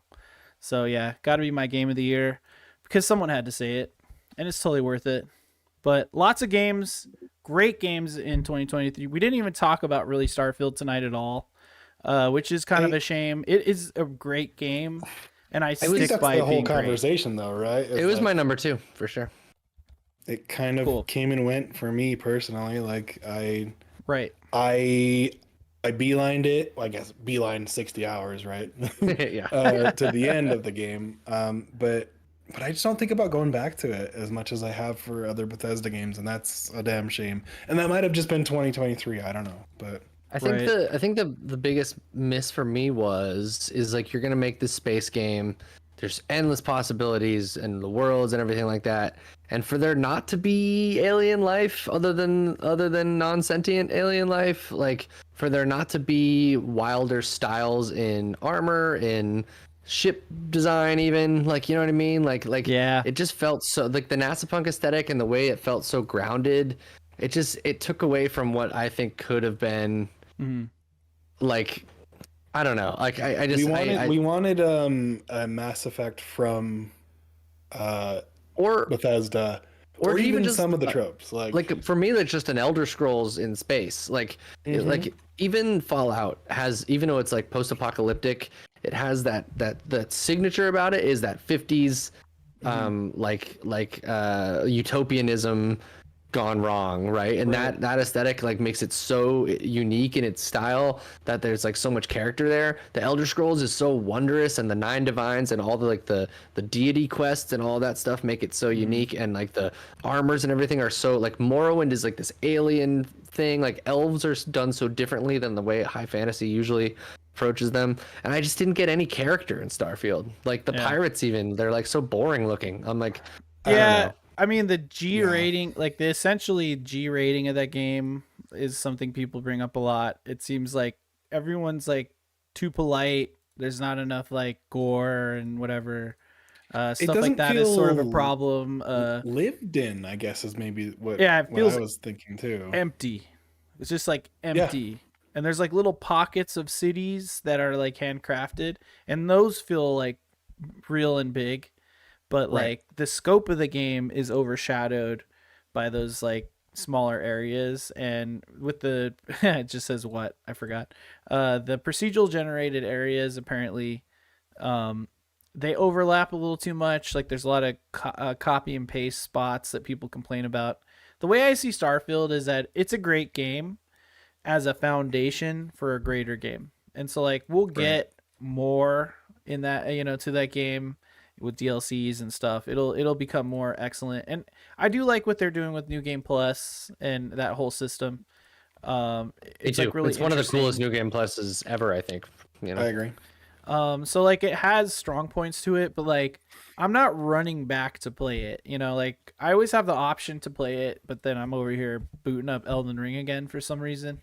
You know what I mean? It's like with Skyrim, we all were like, "Oh man, I gotta play more." Fallout 4. Dude, I still go back to play Skyrim sometimes. Me too. I play through it. One of the 3 Elder Scrolls is like once a year. You know what I mean? Like, yeah. And for me, like just starting that game up and jumping into the world is instantly rewarding, and just making your character and each quest, even though I've done them a dozen to 36 times, like I still enjoy those side quests and the faction quests, and I just don't know if that's there in Starfield. But I do love elements of it. The shipbuilding is really cool. Oh yeah. Gathering your crew and the companions are pretty cool. I think like visiting some of the different planets and just doing like the No Man's Sky-ness of it can be entertaining, even if it's kind of mindless. Yeah. I mean, the combat's good. The weapons are fun. When you talk about how disappointing Earth was. Yeah.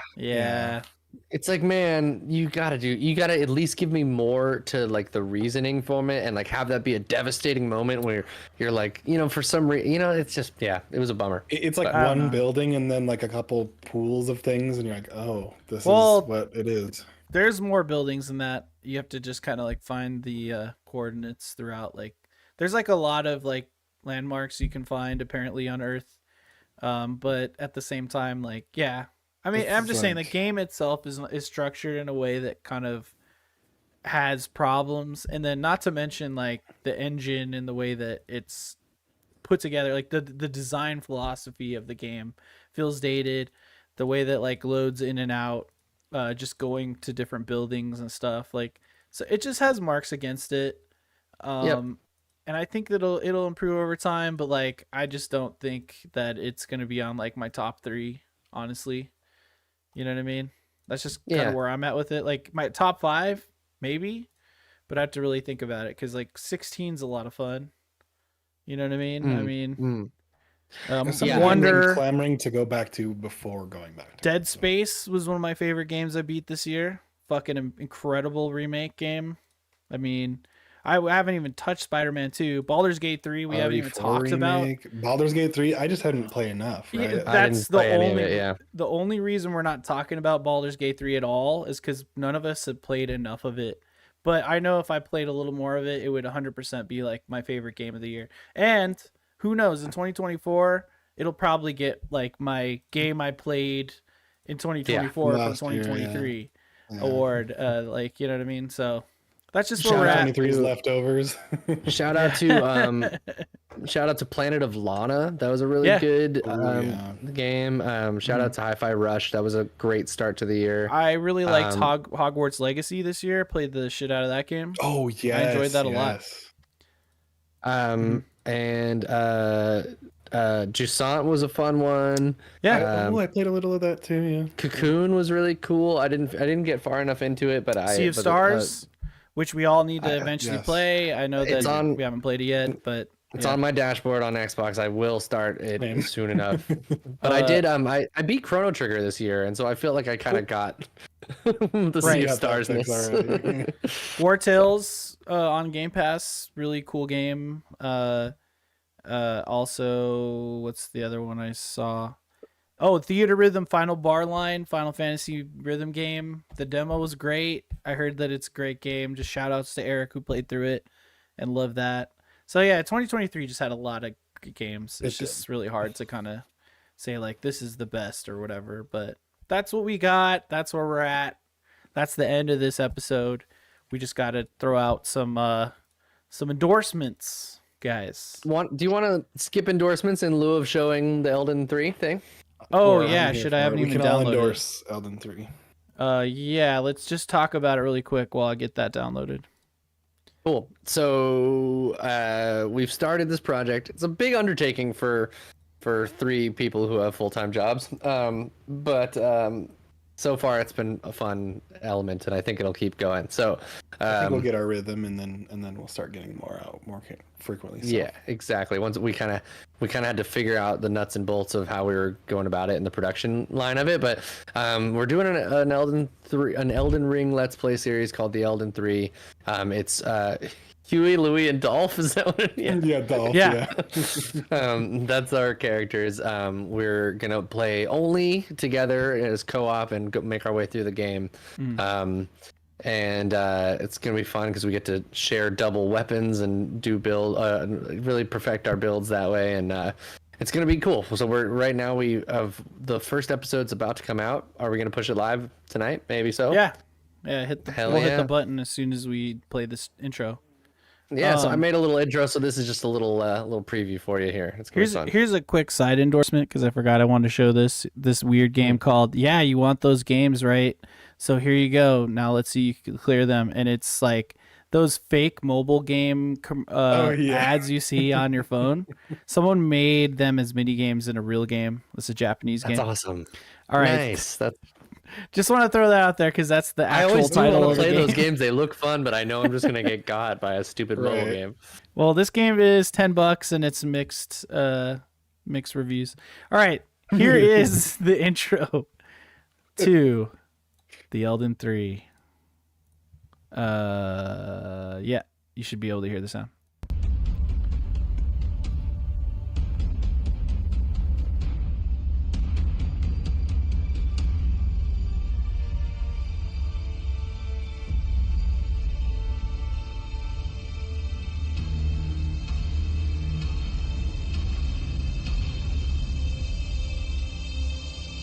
Dude. It's so epic. Chills, man.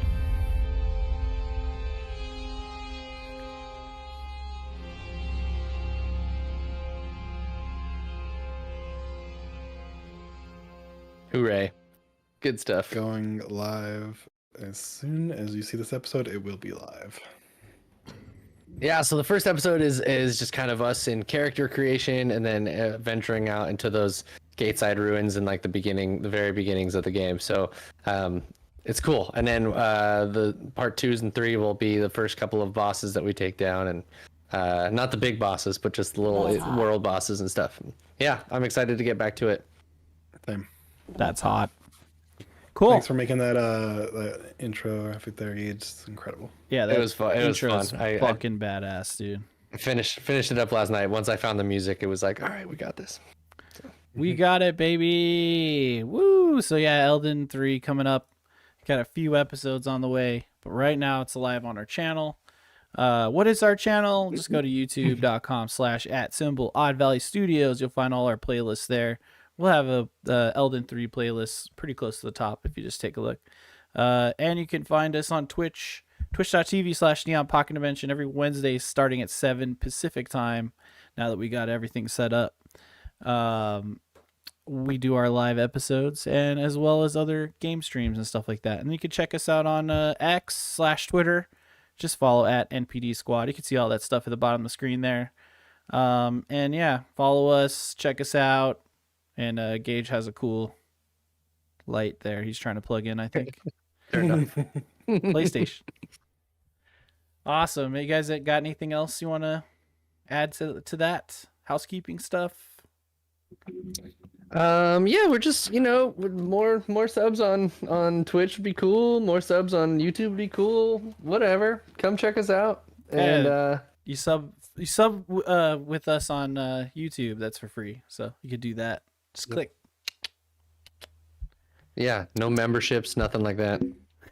just On Twitch, you get the cool emotes, though. Just saying. You do get That's the cool true. emotes on Twitch, which are, if you were here, I'm pasting those in there right now. So it's like here. That's hot. Gundam. Yep. Gundam updates. And 5 Minute Gamer. I will say something on 5 Minute Gamer. Jacob and I are getting a plan together to get a smattering of games to stream to you guys on the NPD channel. We'll do that recording live, I believe, if we can get everything going.